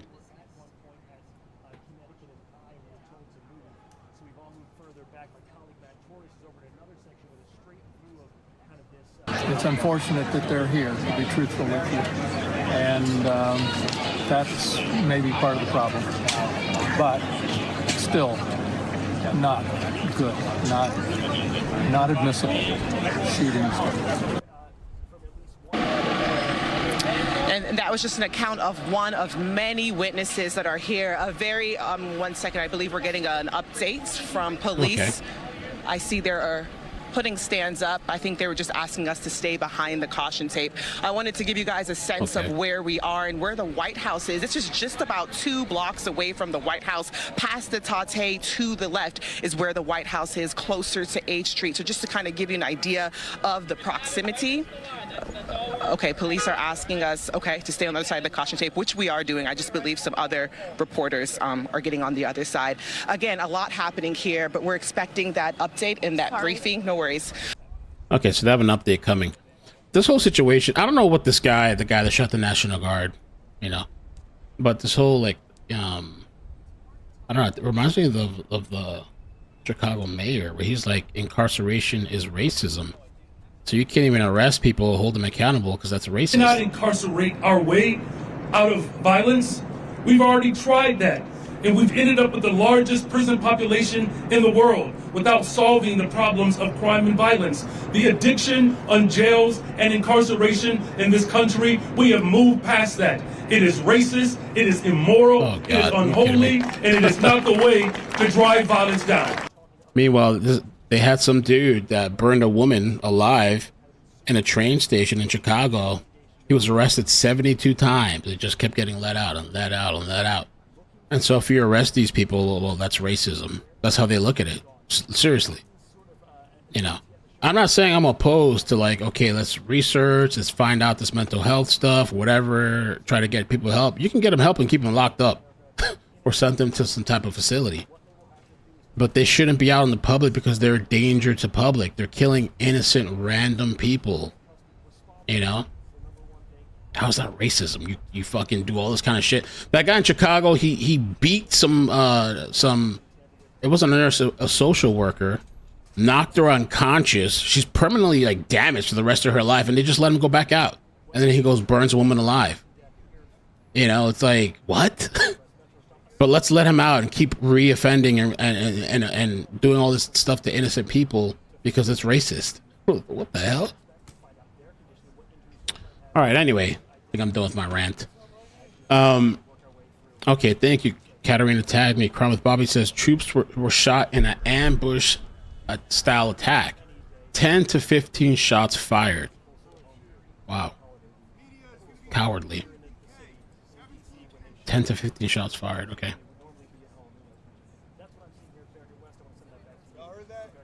And just to give you some context, when we have breaking news like this, and one that involves so many different officials, so many different agencies, I know alone, just to begin, we're talking D.C. Police, National Guard, we saw the ATF, Federal Protective Services, we have their local authorities for the Guardsmen and where they're from. They're all coordinating this, and we are doing our best as is everybody, and not jumping ahead of the facts, not jumping ahead of conclusions here, just relying on our sources and the official ones at that. What we do know, though, is that as of right now, you mentioned the White House is on lockdown, but they don't believe that there is an imminent threat out there to the public. But with any investigation like this, especially one that involves members of our U.S. military, this is going to be a huge investigation where they're going to have to set the perimeter, canvass the scene. It's going to take. So in case you were wondering, there's an article. What were the National Guard doing in Washington? Well, they said that 2,000 troops were deployed after President Trump took federal control of the city's police and mobilized the troops as a crackdown on crime. No! How dare you crack down on the crime, I guess. 2 separate hospitals is also severely wounded, but regardless, will pay a very steep price. We have no information, no details about this suspect. We've heard some information about this person. This gunman had been in a hoodie on this 70-degree day here in Washington. Obviously, the day before Thanksgiving, there are a number of people always around the White House and near the White House. But at this point, no information about that suspect or any motives, any political motives at this point. But as you see, that's a live scene there in Northwest D.C., a large, not only police presence, but a number of federal agencies are on the ground there. And this is common and typical in these types of situations where, you know, again, the White House is locked down, but the White House will be locked down on something pretty simple, just any potential threat. Obviously, there's a major threat here, which is why you have the White House locked down. And the president and the first lady are currently in Florida, so they're not even there, but this is still normal to have this type of security presence there. We want to get to our Josh Rosenthal, who's on this scene as well. We have a number of reporters there. Josh, where are you and what are you seeing? Kenneth, Angie, I'm standing just in front of the intersection of 16th and I. That's what's there behind me. And the reason that we're standing this far back from the police tape is because I want to give you this wide angle to show you just how expansive this crime scene is. We're standing on I Street. So that first intersection you see here is 16th. The one just after it, that's I and 17th. That is where we believe that these shootings took place. And as you can see, it is emergency vehicles and chaos at this point, from our vantage point, pretty much as far as the eye could see. Now, if you follow me up this direction, Joaquin Neto doing a really great job here walking with me. We are now approaching the intersection of 16th and I, and to give you a better idea of where exactly this is down here, Neto, if you could turn in my direction, right down there, only a block or two, that's the White House, which, as you guys were saying earlier, is on lockdown. One thing about this, what appears to be a tragedy happening in this area, especially this time, right before Thanksgiving, you have a lot of people, tourists, walking all throughout here. We just spoke with a couple of people who said they were from Virginia, a little further out. They came here to D.C., they said, just to spend a nice night in the city ahead of the holidays, and they just so happened to walk by this crime scene and this apparent tragedy. They said they were devastated to see this, and person after person has said, in particular, this is tough to see and learn about just ahead of the holidays. Take a look over here in this direction, back to where we came from. You can see police vehicles, in some cases, still pulling Ellen, up. That's thank DC you. police right there. If you keep going, you're God left bless our now. National Guard. Thank you. Another police vehicle. And so, as this information trickles out, guys, about what exactly happened here, and the condition of various people involved, it is important to remember this is still very much an active crime scene. That police vehicle right there just had to tell people to get out of its way, and it sped down towards the White House. And right now, this is very much the scene. Here, if you look back in this direction, Neto, you can see these are just normal drivers, it would appear, who either parked there or driving by the area. They are trying to navigate this just as we are, just as tourists on foot are, and just as police are. Let's come on back here for 1 second with me. I'm going to see if we can talk to some of these people who are standing by. Excuse me, I'm sorry to bother you. It's okay, I understand some folks not wanting to go on live TV. That's okay. That's okay. Just trying to get a sense for you guys at the reaction among people. I'm sorry to bother you. Could I ask you real quick, ma'am? Let's try this one. Come over here. I'm terribly sorry to bother you. I'm Josh. Can I just ask you what you think of all this happening? It looks like you were just passing by. Yeah, I'm actually on a call. Can you? That's okay. No worries. As you guys can see, very much a fluid situation here. A lot of people passing by over here in this direction. Families passing by, just trying to figure out, like we are, like police are, what exactly is taking place. For now, I'm going to send it back to you. All right, Josh, thank you there. I know people are just coming out because they want to see that scene, try to figure out what's going on, but also just go about their day. Bob Barner is also very close to the scene. I think you're near Lafayette Park. Let's bring in our Bob Barner to see what he's got. Hey, Bob. Hey there, Kenneth and Angie. Yeah, it's fairly quiet here, and anybody who on this day before Thanksgiving visiting friends, family, or just as a complete family from out of town would have hoped to have been right up alongside the White House gates on Pennsylvania Avenue. Unfortunately, they're kept here. This is at the far northern perimeter of Lafayette Square, right along H Street, and you see a lot of protesters here, and some people have been kind of jawing at each other, and the heavily armed Secret Service uniformed police are maintaining a perimeter. There is police tape here at kind of the main walkway, which would extend south along 16th Street straight down to the front of the White House down there on Pennsylvania Avenue. But the heavily armed uniformed Secret Service police have been here since we arrived here about an hour ago. They are maintaining the perimeter because the White House is on lockdown. So you got to believe there are a lot of people in the White House complex who are hoping to get out maybe a little bit earlier today because it is the day before Thanksgiving, and they're being held in.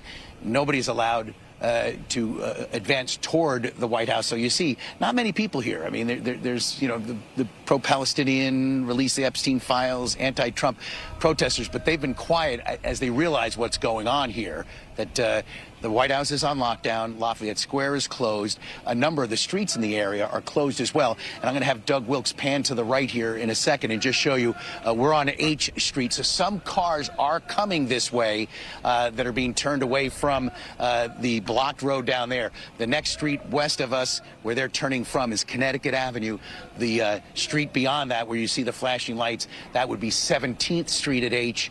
The incident is to the right, 1 block north at 17th and I is where this shooting happened. So pedestrians are able to get as far as Connecticut Avenue, but cars are being kept several blocks away from where we are. Some are able to leave this area, those that were in parking garages here or on the curb, but no vehicular traffic is allowed into this area. Again, you can see some pedestrians, but it's a wide perimeter still around this scene. And as Josh was doing moments ago, we've talked to people as we've been sharing this news, now conflicting news about the conditions of the 2 West Virginia National Guards men, women. We're not sure genders, but who were shot this afternoon, literally just 3 blocks from the White House, slightly north and west of the White House. For what reason, we don't know. You would almost believe if 2 of them were shot, they had to have been targeted in some way, but we don't know.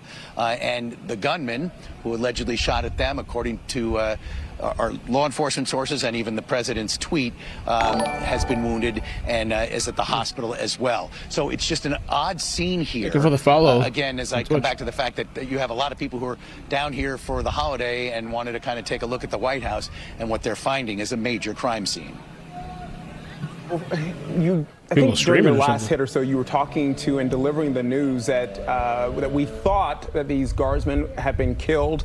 Again, conflicting reports saying at this not point. anymore? The governor of West Virginia saying, hold up on that after he confirmed that both members were killed. But now he's saying that there are conflicting reports about the conditions of these 2 guard members. Are you hearing any reaction from the people on the street about these conflicting reports? Yeah, I think what the most the questions I'm getting from folks are what literally happened. Hi, folks, how you doing? Hi, where are you visiting from? Guatemala. Guatemala. Did you hear what happened down the street here? No. But you know the White House grounds are closed. Yes. 2 National Guardsmen. I don't know if in your visit here you've seen National Guard troops on the street. 2 of them have been shot just down the street. We don't know their conditions. Wow. What's your reaction to that? We don't know the scenario that led to them being shot, but there's a chance they didn't make it, but we're not 100% sure. Well, that's sad. I mean, especially around the holidays. I'm pretty sure they have family, and I don't think that's good. It's scary. Yeah, have you felt like, did you know what was going on? Like that something was going on? We just heard. We was wondering what was going on. Yeah. Yes. Yeah. By the demeanor of some folks, some were dancing and making videos. They didn't have any idea what was going on. They didn't even ask. But it does seem fairly subdued here. And as you learn this, these were most certainly residents of another state who were away from their families here for Thanksgiving. Yes, that's sad. I guess we just got to pray for them so they can survive. We hope. Thank you very much, ma'am. Have a happy Thanksgiving. All right, guys, that's the latest here from just outside Lafayette Square. The White House remaining on lockdown at this hour. On lockdown, okay. Bob, thank you so much for that. Part of our boots on the ground there fanned out across the scene where this terrible shooting happened. We now want to go to Rich Giordano. He is a law enforcement expert, former prosecutor, joining us today as these details start to leak out. We're still piecing all of this together, just like Governor Patrick posted that we're receiving conflicting reports about the conditions of our 2 guard members, and we'll provide additional updates. Oh, that's the press conference feed. Okay.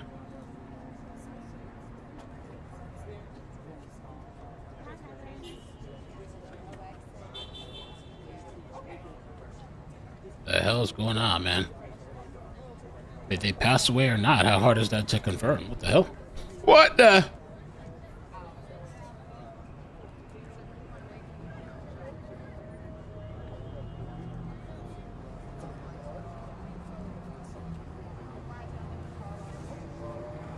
I think just to pose, he said, have a happy Thanksgiving. And that's what today should be about.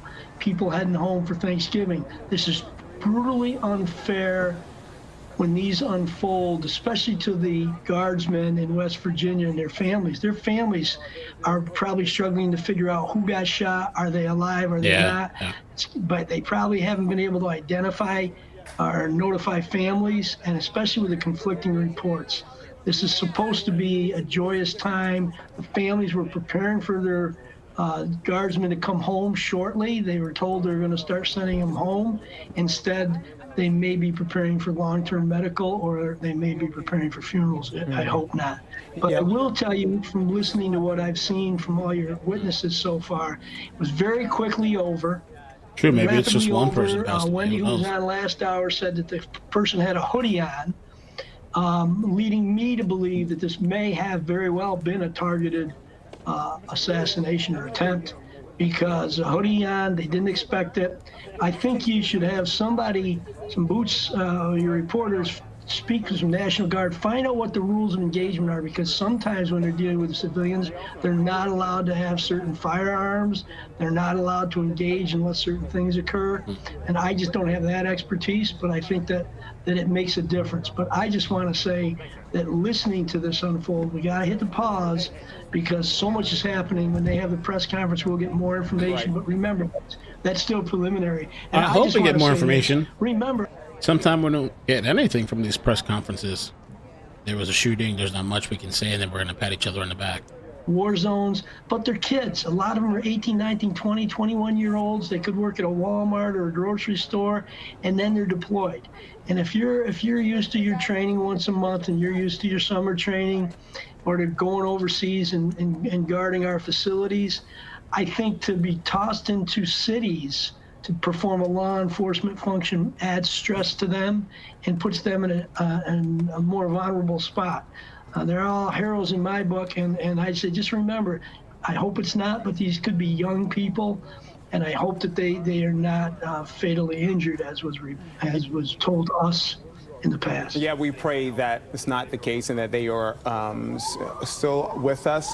I do want to ask, and there's a future discussion to be had here about the National Guard troops who are in D.C., this deployment being in U.S. cities, because typically we see the National Guard helping when there's a natural disaster, when there are other things that happen, but not pretty much for law enforcement. And I will say the National Guard troops that we've seen here in the district the past few weeks especially, there have been beautification projects. There have been more crime deterrents than actually doing law enforcement duties, because that was not their mandate during the Trump D.C. takeover and the subsequent period that we've seen after the crime emergency is over. But I want to move back to this investigation, the number of agencies, Rich, that we're seeing there on that scene. We've seen these types of incidents before. We've seen mass casualty incidents. We've seen incidents where the FBI is taking the lead. Who is the lead at this point after this incident? It's probably going to be the federal government, because these were National Guardsmen. What is going to happen is they're going to get all kinds of street cameras. They're going to get store cameras. They're going to get everything they can together, piece this together, and identify. Well, they're going to know who the person is if they're in custody, but they're going to identify what steps did he take. Did he come from the transit system? Did he come from a building? Was it an ambush in front, in back? There are so many cameras that we have in major cities that this will be one of the major pieces to put this back together. When they do get the person, they're going to go through their phone, they're going to go through their computers, they're going to get a warrant for their house. They'll be executing a search warrant on this house if they've identified the individual by 8 o'clock tonight is my bet. And right now they probably have law enforcement guarding the houses or the possible house of where this individual lives, so that nobody can get in and tamper with anything. They'll then do forensics on that. They'll use the AI to locate and track where this person may have come from. We've seen all kinds of bizarre incidents. We don't know. Unfortunately, there's so much heated rhetoric that comes across today. You don't know if these National Guardsmen were particularly targeted, or they interrupted a robbery, or they interrupted the individual with a firearm. I will tell you this. I have been with Fox News in Chicago, Los Angeles, and with you people in D.C., and everyone that interviews people on the street, they're happy to see another uniform and boots on the street, even if it's the National Guard. It's another uniformed personnel that gives them more of a sense of calm and peace and deterrence for the criminals when they see law enforcement around. One thing about law enforcement and the National Guard, and I have to tell you this, they condemn the police, they shoot bottle rockets at us, they call us, fry them up like bacon pigs, they ambush people, but they call 911, and the first thing law enforcement says to the dispatchers is, where's your emergency, what do you need? We don't care what your race is. And Rich, I'm sorry to cut you off. I know you got to go soon, so I want to get this. Can you briefly answer this? Because this is a major thing that just happened, which was conflicting reports that said that the Guardsmen were dead. And then now people are probably wondering, who watching this, how could something like that happen? We know that this happened 2.5 hours ago or so, and that information is coming fast and furious. But typically, we wait for law enforcement to step up to the mics and confirm. So how could something like this happen? Well, how it happens is you got EMTs, you got other law enforcement in there, you got medical personnel. Somebody says, doesn't look good, they're not going to make it. And by the time it gets to the front door, it's that they're dead. So it's like the kid when we were when we were kids. There's a game where you start with one person, go around a room, and it's end. And so there's so much information, and there's such a rush to try to get the information out to the public so they know what's going on. And that's how those mistakes happen. I said earlier, let's hit the pause when we were talking in the segment, the 3 o'clock hour. Yeah. Let's hit the pause and get more information. But there's a race to try to get as much information so people are aware if this is a one-off incident or if there's more fear. But that's how those things happen. They hear somebody in the ambulance says doesn't look good, and then somebody overhears it, and it just gets turned into they're not going to make it. Right, and this is why we will wait and make sure that we have the correct information before we report it out. But again, that was coming from the governor, Patrick Morrisey. But as soon as he sent out that correcting tweet, we reported that. So, Rich, we know you got to go. Thank you for your time. We really appreciate it. Thank you, and I pray for these people and their families, and I ask everyone else to do the same. Definitely. They're not down there to get ambushed and shot, and hopefully they don't die. Thanks, guys. Yeah, of course, we're praying that they're okay. All right. Thank you so much, Rich, for all of that insight. We'll be checking back in with you. But meantime, we want to head back out to Julie Donaldson. She's joining us from 16th and I Street. This is near the scene where this tragic shooting unfolded. At this point, can you confirm anything about these 2 National Guardsmen? Anything new that you've come across? Yeah, no, Angie, it's still a lot of information that's being gathered. And from a lot of people that I talked to when I first got here at 3 o'clock on the scene, they're saying it took place. They heard shots fired, like a boom, boom, boom, like fireworks kind of going off around 2:15. And since then, there have been mixed reports from what people have heard. 2 shots. I've heard some people say that they heard 3 shots. But at the time when they did hear it, it was chaos. People running scared in all directions trying to get away from what they knew was a very dangerous scene. And since then, the police, they say, responded quickly. And this has been locked down. When we first got here, we were able to get up to 17th Street. But it wasn't long after that the police wanted to be able to expand their active scene, active search, be able to push all the media back. And there's dozens of media here. And on top of that, there's a lot of people. This is the holidays. People are in Washington, D.C., visiting with family, coming up here to see the sights and the sounds. There's been a lot of pedestrian traffic. They pushed us quickly back to 16th Street. So that's where we are right now, 16th and I. The information, again, that we are getting from those that saw and heard what happened is mixed. And, of course, we really want to wait until we get the information, which will be at a press conference the police are holding. I am told the mayor will be there as well, that she was being briefed on all of this. That's going to be happening over where Nana is. So as soon as we do have that, we know Nana will bring that information. But let us hear some of the sound of a woman who was there when this all took place. And from her account, what happened here? I was in the Uber. I heard right in front of 17th Street, and I heard boom, boom, 2 times. And then the Uber driver said, "Why are all these people running?" So then I look out the window, and it's little children, adults running, children on both sides of the street, running in the opposite direction. The supervision is saying to the children, "Go, go, run." And then I heard, "Help, help." So it was very chaotic, as she said early on, but with the police coming in, here quickly and locking everything down, they said they've had the area very safe, very controlled off, very pushed back here. But what we're having right now is a lot of people that are leaving work, trying to get to their cars, trying to get out of the area that we're here just for what their normal day was before they go off on holiday of Thanksgiving tomorrow. So right now, everybody's just really kind of standing around waiting to get the information from one to the next, which, as they're doing this active investigation, as you can kind of see here behind me, when we first came up, there was nothing but police cars flashing lights down this entire street on both sides.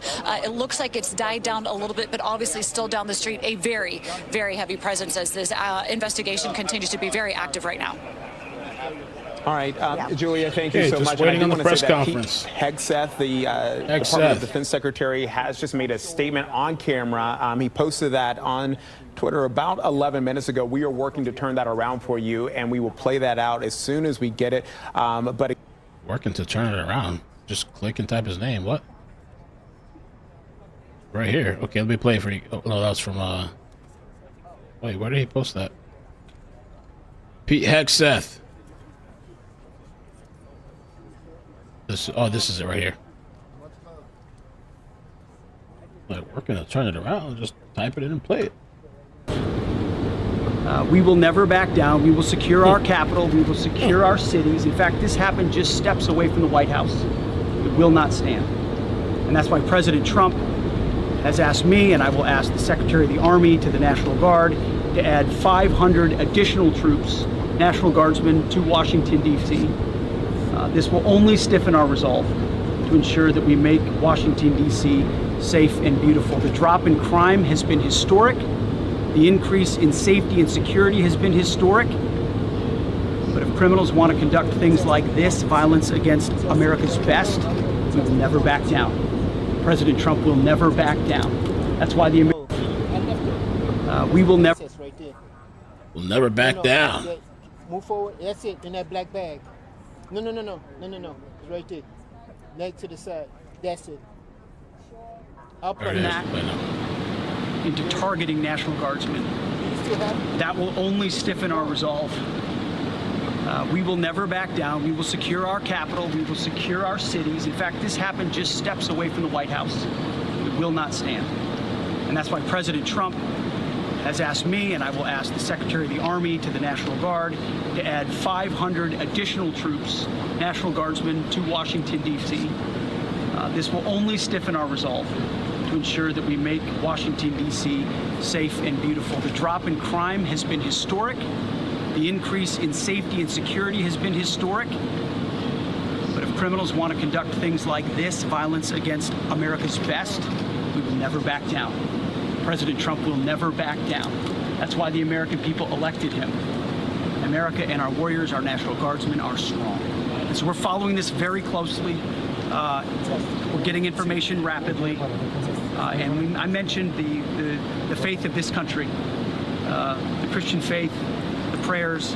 I would ask for prayers for our National Guardsmen. Excuse me, Mr. Appeals to heaven for our National Guardsmen, for their families, on bended knee as a War Department, as a nation. Excuse me.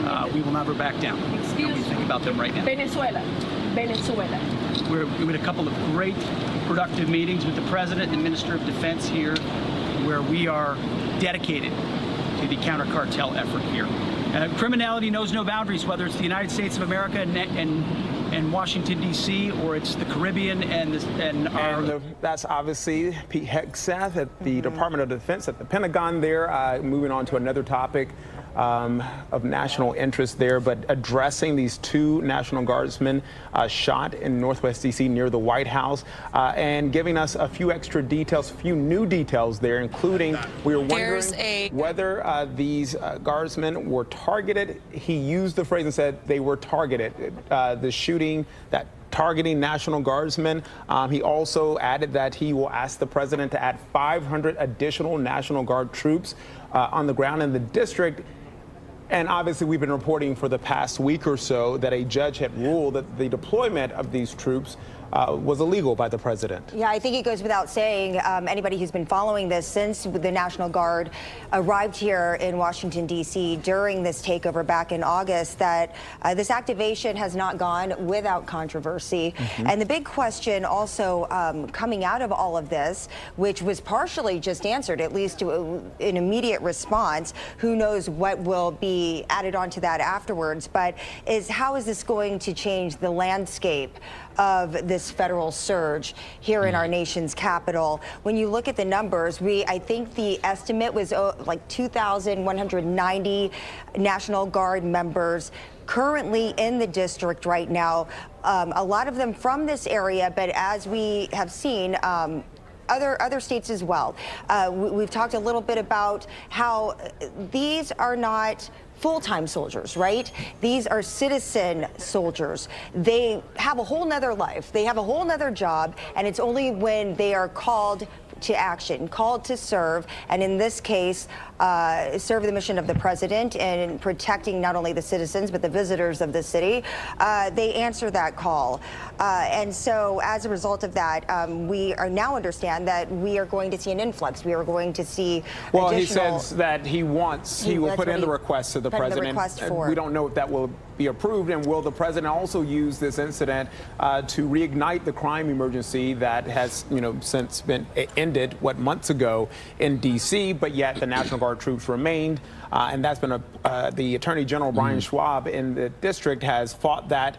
The mayor has fought that. There has been city leaders who don't want the National Guard troops, or don't think that they're needed, and that D.C. police alone can tackle any crime issues in the city. But we have seen a decrease in crime. The president he noted, I think the other day before he took off for his holiday, that there hasn't been one murder in D.C. in the past 6 months. We know that is not the case. A little hyperbole from the president, perhaps there.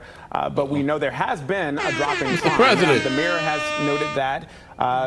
Was it because of the D.C. police? Was it the influx of federal officers? We do know there has been a drop, and it has been because there has been more attention in some high crime areas, even though we could debate this and talk about how the fact that some of these troops were not in some of the most high crime areas, and some of the residents pointed that out. Where you see it on the screen right now. Yeah, the troops need to be put in the hood. It's saying, God bless the 2 National Guardsmen who've been shot near the White House. As the U.S. Attorney for D.C., I stand ready, as does my office, to seek justice in this case. I am on my way to the scene now. Yeah, the United States Attorney there offering her statement. I think it's important just to piggyback off what you said, Kenneth, quickly, is that National Guardsmen or Guard members, they are not brought here to engage in policing, right? I mean, there was even controversy when they first arrived that they weren't armed, and there was a call, well, maybe they should have, they should be armed, but not called to use it, but just in case. And in this case, we know that preliminary reports say that there was an engagement of gunfire between these 2 individuals and the suspect, who is in custody right now. But the current deployment, as we've said time and time again, have really been in this non-enforcement role. Now we want to go over to Julie Donaldson, check back in with her. She joins us she's close to the scene, I believe. I think they pushed you back, you said, to I and 16th. Yeah.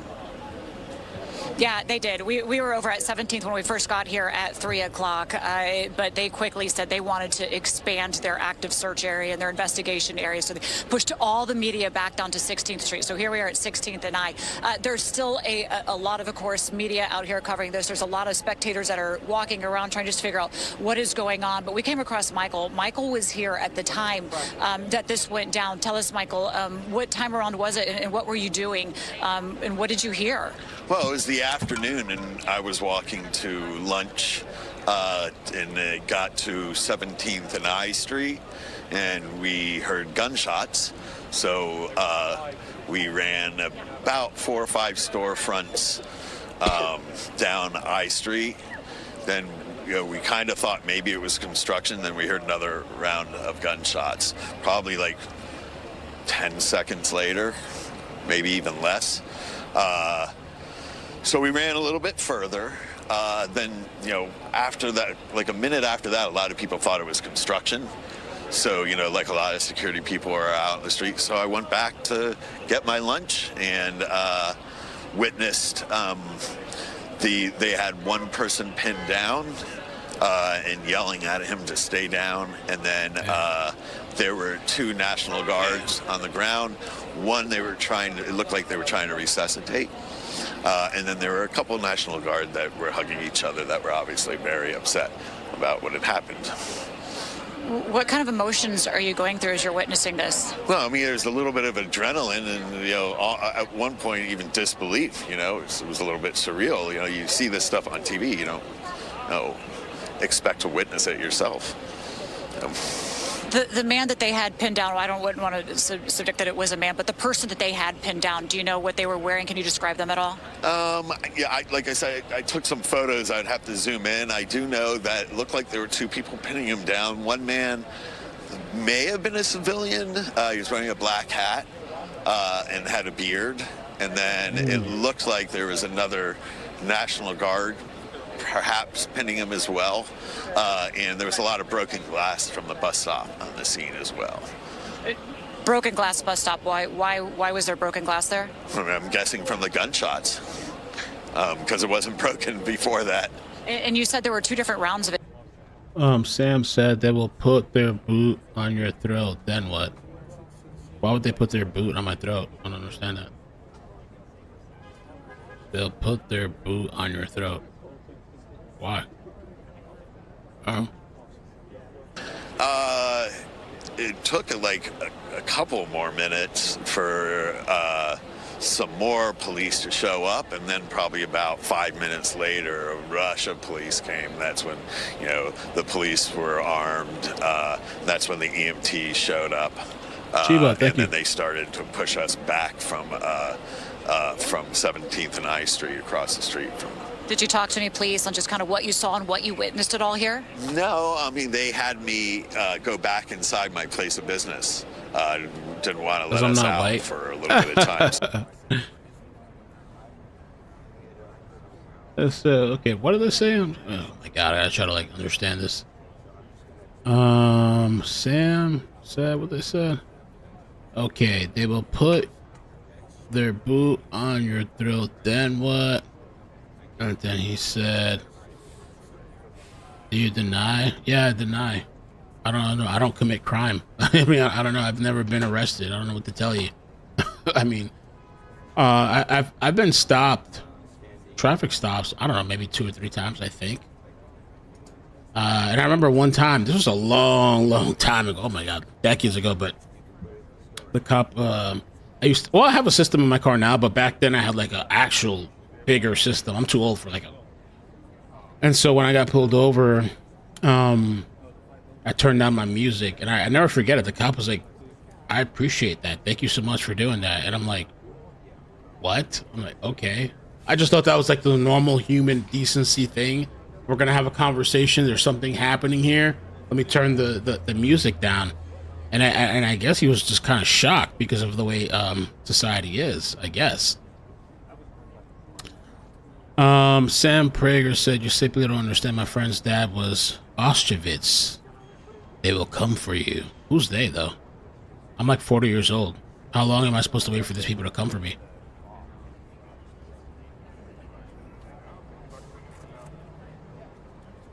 Because I think some people spend their whole entire lives being a victim and worrying about the boogeyman instead of focusing and making more of themselves. And there's people that are victims. I'm not saying that, but some people, their whole identity is, oh, it's racism. They're coming for you. Blah blah blah. I'm 40 years old, motherfucker. That's what the alien thing too. I'm not convinced. I'm sorry. I know people are gonna disagree with that. I'm not convinced about the aliens. I don't think they exist. You guys been selling me some BS story for a very long time. I'm over it.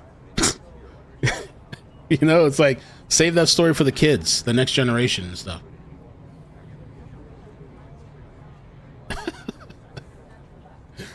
I believe more in the angels and demons, and I believe that's some aliens out there. I don't know, just keep it. We also had reports too that the suspected gunman was. And if racism is a thing, as the way they say it is, I'm not saying it's not a thing. I'm doing pretty fucking good. The fuck? I'm work from home. I have my own schedule. I can stream when I want to. I have a nice, beautiful home, car, 2 cell phones, some $3,000 modem that I got. If racism is like that, damn. I guess give me more. I don't know what to say. I'm kidding, but it's true though. I don't know. So I'm not sure who am I supposed to expect to put their boot on my throat, because this is the best country ever to live in. Now, if you go somewhere else and try to talk, they might actually cut your hands off, throw you in jail, kill you, throw you off of a building. Have you seen any North Korea documentaries and see what they do to you over there? 5-minute warning. 5 minutes. Okay, they're starting in 5 minutes. Sir, excuse me. Are you able to tell us who is coming? Chief Carroll from MPD. So again, Chief Carroll from MPD. There's a lot of people that white people that watch me. I think I have a pretty mixed demographic, but there's a lot of white people that watch me too, I think. I don't know. I just never focused on that. But I know people that have. I'm not going to say like names, but I know people that their whole identity was like, I'm oppressed. And their whole identity and their whole life is just like, I'm oppressed. And they never do anything to like uplift themselves. You know, that's just something. I don't know. Tired of that shit already. I'm 40, man. I'm getting older and older and older.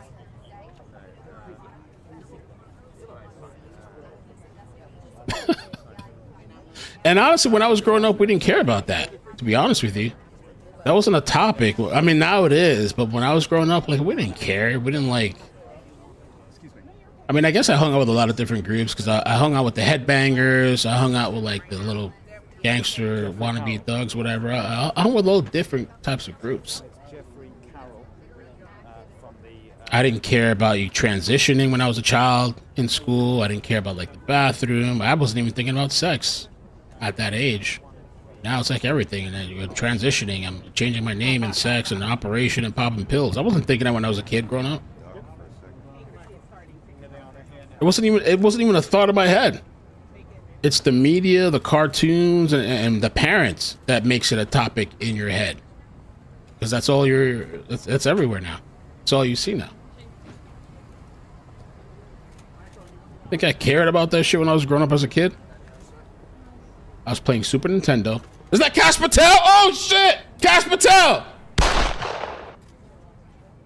Hey, come on. Okay, there we go. I gotta chill though, because people were killed in this incident, but I'm thinking of Cash Patel because of like this whole thing where like supposedly Trump was gonna let him go. Then they say Trump is not gonna let him go. And there's all this drama with the flights and stuff, the private flights that he's taking. Cash Patel. Good afternoon, everybody. Okay, he's leading it. FBI Director. We're here to brief you on the tragic events that happened today at approximately 2:15 local time in Washington, D.C., where two of our brave members of the National Guard and the Department of War were brazenly attacked in a horrendous act of violence. Oh, that was the bullets. I didn't think about that. That's shit, my bad. They're in critical condition. Sorry. As you can see behind me, we have assembled the full force of both the federal and state and local law enforcement agencies to bring bear all of our resources to make sure we find the perpetrators responsible for this heinous act. And make no mistake, they will be brought to justice. Since this is an assault on a federal law enforcement officer, this will be treated at the federal level as an assault on a federal law enforcement officer. The FBI will lead out on that mission with our interagency partners to include the Department of Homeland Security, Secret Service, ATF, DEA, and we're thankful for the mayor's assistance in this matter, the Metropolitan Police Department and their skills in investigating homicides and gun shootings in this city is exceptional. We will work together collaboratively because this is a matter of national security, because it's a matter of pride. President Trump has been informed. We've been in contact with the White House. We will shortchange the American public with no resources to make sure we find and safeguard our nation's capital right here in Washington, D.C., and bring anyone responsible for this heinous act of violence to justice. I would lastly like to add to the American public and the world, please send your prayers to those brave warriors who are in critical condition and their families. They are here serving our country. They are here protecting everyday Americans and citizens around the world in our nation's capital. They are the heroes of this day, and we must remember them on this day and every day, and their families and the sacrifice they have made. I will now turn it over to Chief Carroll of the Metropolitan Police Department. Thank you. I was just kind of a little surprised and shocked to see Patel leading the press conference. My name is Jeff Carroll. I'm the Executive Assistant Chief here at the Metropolitan Police Department. At approximately 2:15 this afternoon, members of the D.C. National Guard were on high visibility patrols in the area of 17th and I Street Northwest when a suspect came around the corner, raised his arm with a firearm, and discharged it at the National Guard members. The National Guard members, there were other members that were in the area. They were able to, after some back and forth, able to subdue the individual and bring him into custody. Within moments, members of law enforcement in the area were also able to assist and bring that individual into custody. At this time, as the director mentioned, the National Guard members are being treated at a local hospital. DC Fire and EMS responded to the scene to provide first aid for those individuals and transport them to a local hospital. The suspect in this case was also transported for treatment at a local hospital. Madam Mayor? Thank you. I'm Muriel Bowser. I'm the mayor of Washington, D.C., and I, too, want to send my thoughts and prayers to the families of the guardsmen and to the guardsmen who are in critical condition in a local hospital. I am joined by members and leadership from the D.C. National Guard, from the West Virginia National Guard, United States Secret Service, Deputy Mayor Pia, Fire Chief Donnelly, and Metro's General Manager Randy Clark, and we join with the FBI Director in ensuring that MPD investigates, the U.S. Attorney prosecutes this case to the fullest extent of the law. I've had the opportunity to brief U.S. Attorney General Pam Bondi, who was speaking to the president when I called, as well as the United States Attorney Pirro, who assured me that this case will have her office's complete attention. Mayor, was there any other suspect? Chief. Sure. So no, at this time there was no indication that there was any other suspect. The one suspect that was involved in this incident, they were shot during the interaction and they were transported to the hospital for treatment. That's the third person. Okay. Oh God. What we know, Andrea, is that this is a targeted shooting. One individual who appeared to target these guardsmen, that individual has been taken into custody. Mayor, can you tell us any more details on the condition of the two National Guardsmen and whether or not anyone else was injured? And a quick question follow-up for the FBI Director. You said that we'll make sure we find the perpetrators for this act. So just to clarify, the person believed to be responsible is in custody and there are no other suspects. Sure, so I can start out. Again, Chief Carroll from MPD. So both of the individuals, the guard members, they are in critical condition in a local hospital at this time being treated. At this point, we have no other suspects. We have reviewed video from the area. It appears, like I said, to be a lone gunman that raised a firearm and ambushed these members of the National Guard, and he was quickly taken into custody by other National Guard members and law enforcement members. Have you got any sense of motive? No, at this time, obviously, we're very in the preliminary stages of investigation. There's a lot of things, a lot of agents that are here from various federal agencies, law enforcement agencies. We have the full power of the FBI and our federal partners here in the task force. So we're looking at all those different aspects, but we don't have any motive. The National Guardsmen that were shot, I'm told they were armed. Did they get off drugs? At this time, that's part of the preliminary investigation. Can you explain how the suspect was apprehended? Sure. So how the suspect was apprehended, as I said, the individual, the suspect came around the corner. He immediately started firing a firearm at the two National Guard members. So at that time, there were other National Guard members that were in the area. They heard the gunfire. They actually were able to intervene and to kind of hold down the suspect after he had been shot on the ground until law enforcement got there within moments. And he was shot by a National Guard member? At this point, we're still investigating exactly who shot that individual. It's not clear at this time. Chief, do you know what kind of weapon was used? We don't know what kind of weapon. There was DC police. It happened right in front of the Metro, although there is no indication that the perpetrator was on the Metro. So there's Metro Transit Police in the area, and obviously being on 17th Street by the White House, Uniform Division Secret Service were in the immediate area as well. What kind of weapon the alleged perpetrator used? We do not know at this time. It's still in How many shots were fired? We're going to be able to take a couple more. Has been able to question the suspect, or is his condition so severe that you haven't been able to have a conversation? Sure. Again, so as I said, we're very preliminary in the investigation, so we're looking to all aspects of who the individual is, his connections. At this time, he's still in the hospital receiving treatment. And I would just like, hang on, I would just like to add, the reason that this suspect is in custody because of the bravery of the men and women of the National Guard who responded due to their extensive training to secure American lives today. There was not any further injury and any further shootings. We should highlight the fact that the men and women of law enforcement, the interagency, the Department of War, and the National Guard executed their training with great precision today and prevented an even greater tragedy from befalling us. These National Guardsmen are heroes, and we must pray for their safety and their speedy recovery. And as the Chief said, we are in the preliminary stages of this investigation. We will run down every single lead, every piece of evidence. This is the power of the U.S. government at its best at the state, local, and federal level. That is why this interagency group is standing behind us to assure America and the world that we will continue to keep D.C. safe.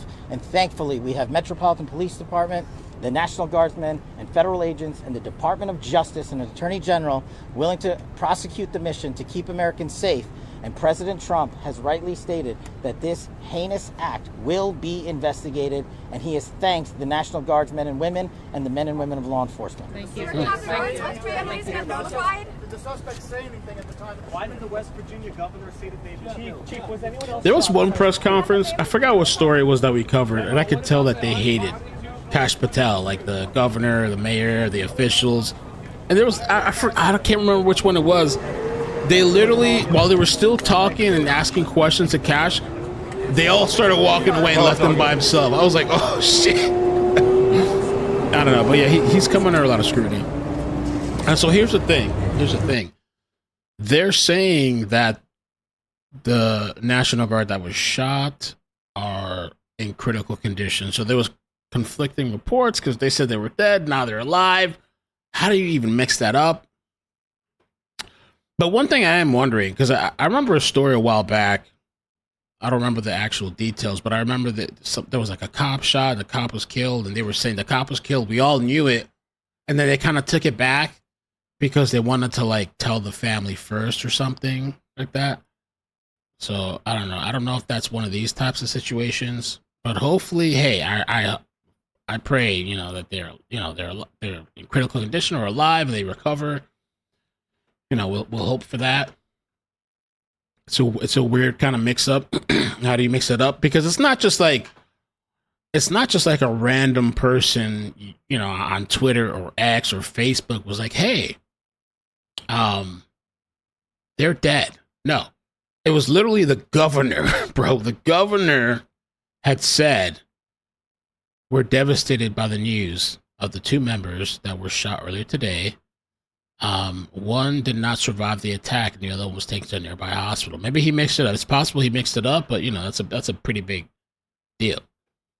Of when he was getting pinned down. So again, we're hearing from FBI Director Kash Patel and Mayor Muriel Bowser, as well as MPD Chief, that the suspect came around the corner and seemed to target these two guard members who were on high visibility patrol, as they have been doing for the last several months here in D.C. You have seen them all over the streets of D.C. At one point, their number as high as over 2,000. We know those numbers were going to start dwindling after December 11th. But this happening on Thanksgiving Eve. We know those two guard members are from West Virginia. They were not home for the Thanksgiving holiday, right now in critical condition. I feel like I've seen that happen a couple of times where, they'll get the news really early, but they don't want it to really be that out there confirmed until the family knows. So that could be a possibility. Because one guy was literally shot in the head. Verification, especially on those two National Guard members. We know that they were taken to an area hospital and they're currently in critical condition. So we got that clarification. We're also learning more about the suspect. We're told that the National Guard members, they were kind of doing that high visibility patrol. If you're familiar with this area, the past couple of months, you see them walking in groups of 3, 4, sometimes 5 or 6. And then we're told the suspect comes around a corner with a weapon. We don't know what kind of weapon was used, and opened fire, basically striking two National Guard members. Now, because there's groups of these members, we're told at least one of them also pulled out their weapon, because we know that they are armed, and fired at the suspect, who was also taken to a nearby hospital. Just a lot that we're taking in right now, but again, I think the biggest thing that came from that is the condition of these National Guard members. Mayor Bowser was here. She said she had a chance to brief Attorney General Pam Bondi, who was actually speaking with the president at the time of her call. Right now, FBI Director Kash Patel was also here, and he made it clear that you can't do this, and the suspect or whoever else was involved, they will be held accountable to the highest extent of the law. A number of questions here. Was it targeted? Was there a bigger group? Do we know why this happened? The motive? A lot of those questions we don't have the answers to. Yeah, the suspect's name and identity. I'm curious about that too.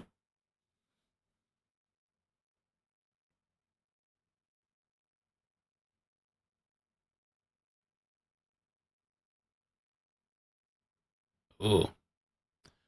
Democrat leaders and activists claim that the National Guard is rounding up black people and putting them in detainment camps. Let's check that out real quick. We believe that the National Guard and the military occupation is the first step into rounding black people up and putting them in detainment camps here in Washington, D.C. and around the United States of America. We believe that. Those the Nazis, they're saying. Just so heartbreaking, especially on this holiday weekend. Nana, thank you. Let's get over to Bob Barnard, who's also covering this for us for another vantage point. Bob, if you can hear us, what was kind of interesting today. Alyssa Slotkin was one of the seditious six, suggested a few days ago that the National Guard would start randomly shooting at Americans. These videos coming out of places like Chicago. It makes me incredibly nervous that we're about to see people in law enforcement, people in uniform military get nervous, get stressed, shoot at American civilians. It is a very, very stressful situation for these law enforcement and for the communities on the ground. So it was basically a warning to say, like, if you're asked to do something, particularly against American citizens, look at these videos coming.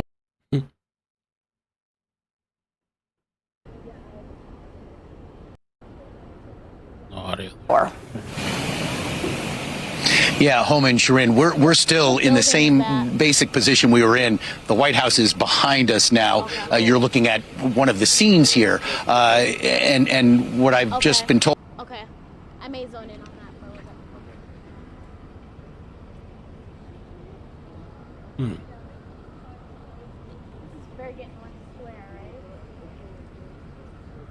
I had some videos from the other night.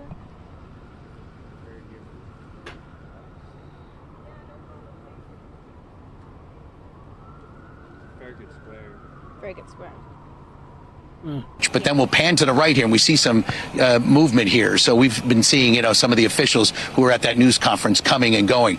This is looking north on Connecticut from H to I. So the scene is kind of between this vantage point and the other, just outside the Farragut West Metro Station. The issue is that these roads are closed. You can't really drive anywhere in here. These, again, are obviously law enforcement leaving.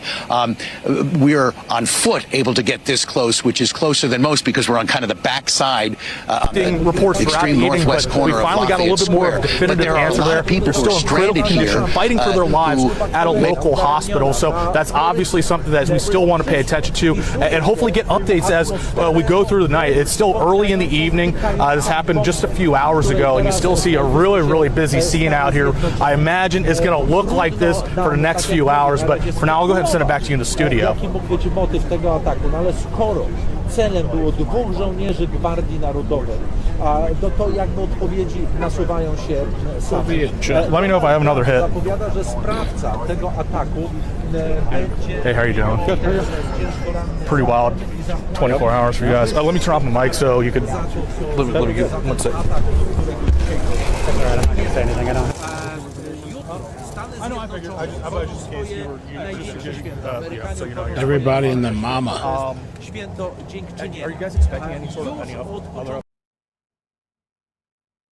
Good luck to you, all right? Thank you. Happy Thanksgiving. So, like a number of people, Brian can't get to his car. So there are a lot of people who are stranded here, even though, like, we're in a pedestrian zone of the perimeter here. And again, I want to step out to show you, just kind of looking north on Connecticut toward the Farragut West Metro Station is where this happened. And yeah, I mean, was this, I hate to use the word crazy, but was this someone having a crisis that took it out on these National Guards people? Was this someone who has had a beef with the National Guard and the extra federal law enforcement presence in the city? We just don't know. And, if they know who this person is, even though I'm assuming it's a male, that he's in the hospital suffering from a gunshot or multiple gunshot wounds, that if they know who he is, they're going to start getting an idea from his profiles, his online activity, if there is any, what his beef, if there was a beef, was, or they may just find out this is a person who was in crisis and unfortunately was armed and for whatever reason took it out on the National Guard troops. But again, in this whole area around Farragut North Metro, Farragut West Metro, the Farragut Square, Lafayette Square, I mean, you're basically talking kind of almost anything north of Constitution and south of DuPont Circle in this area, say from 15th to 18th, you just can't come or go. I mean, you can see they are escorting some people, and maybe Brian will be one of them shortly, to get their cars out. But it is still a wide perimeter of a crime scene here, and it just the sense we get from the armed Secret Service, you see U.S. Park Police, Metro Transit Police, D.C. Police, this thing is going to go on for some time. So for those who are directly impacted, they know that compared to life and death, it may not be the biggest thing, but this part of downtown Washington, including the White House, which remains on lockdown, it is a mess tonight, guys. Bob, we know a very active investigation there at this hour, 3 hours after this shooting happened. We know Reagan National had issued a ground stop for security reasons. So this is impacting so much more than just that immediate area. But we also know and want to mention that the President Trump, and First Lady have already gone down to Florida. They left for the Thanksgiving holiday yesterday. Yeah. So despite them not being there, again, the White House is still on lockdown at this hour. We want to go now to our Josh Rosenthal, who is at that scene, or as close as you can get, Josh, on 16th and I. Josh? Yeah, just about, guys. We want to give you a little bit of a different vantage point. Bob is a couple blocks in that direction. I'm standing at 16th and I. So if you look up in this direction, you're looking up I Street, and one block up past that crime tape, if you can see it, that is the crime scene. That's where these National Guards members were shot. As you can see, still a very active crime scene. We've seen a lot of police coming and going since we've been out here for the past couple hours. One change that we've noticed since the last time we came to you live is now it does appear as though some general traffic is coming through too. So perhaps some streets near the crime scene, not at the crime scene, of course, but nearby, have been opened up. Now, if you come over in this direction, we want to be careful because that traffic's flowing again. You can see just about 2 blocks over there. That's the White House. That's how close this was to where it all happened. And of course, for months now, this is an area where we have seen a lot of members of the National Guard patrol. Now follow me over in this direction. I want to introduce you to Melanie. Melanie, thank you so much for joining me. Melanie is in a familiar position to a lot of people down here tonight. Of course, the most important thing is what transpired, the condition of the National Guard members. But another part of this story is how everyone else is being impacted by it as well. Melanie, you told me you were just leaving work, walking by. First of all, what's your reaction to seeing all this? I'm just shocked. I can't get to my car. I'm parked just a few feet away, and I don't know how I'm going to get home.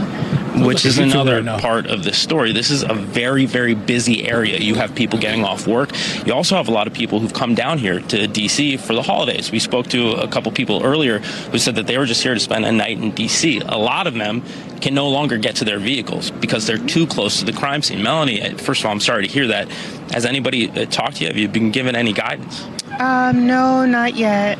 I just came from work and I came here. I saw the crowd and the cameras, and I just don't know what to do. I was planning to ask around to see what to do. So in terms of getting home. I'm really sorry. If we get information, I will be sure to bring it to you. The other thing I will mention here, and we've heard from so many people, is that this would be difficult no matter when it happened. It's especially difficult given that Thanksgiving is tomorrow and the holidays are coming up, right? That's correct. I was on my way home to start my weekend, to start the holiday, and now I don't know what time I'm going to get home. We're thinking about you. Thank you so much for speaking to us, and good luck with everything. And also, of course, guys, tonight we're thinking about these 2 members of the National Guard who were shot here and who officials tell us are in critical condition. One more thing, if you could walk up this way, Jesse Burkett Hall doing a great job. That is the crime scene here tonight. It does appear as though some of these roads are a little bit more open than they had been previously, but still a lot of activity and a very active crime scene and investigation that is ongoing. Guys, for now, back to you. All right, Josh, thank you. To Josh's point, this is a very densely charged area. I mean, we're talking about from civilians to offices to law enforcement, so close proximity to the White House. So already that area is so full of people normally. Now, this is like the... Okay. I'm going to start a new stream. And just to hang out for a little bit extra, I'm going to cover this story that I wanted to talk about earlier. Police released a body cam of a Dallas club shooting. It looked kind of interesting. And so I'm going to go live on the iCkEdMeL clips page. I'll transfer you guys if you're here on YouTube watching. And then if anything else pops up tonight, I'll come back, with this story or other stuff. So I'm going to transfer you. Subscribe to the iCkEdMeL clips page. People on the other Rumble, Facebook, I'll relaunch the stream again.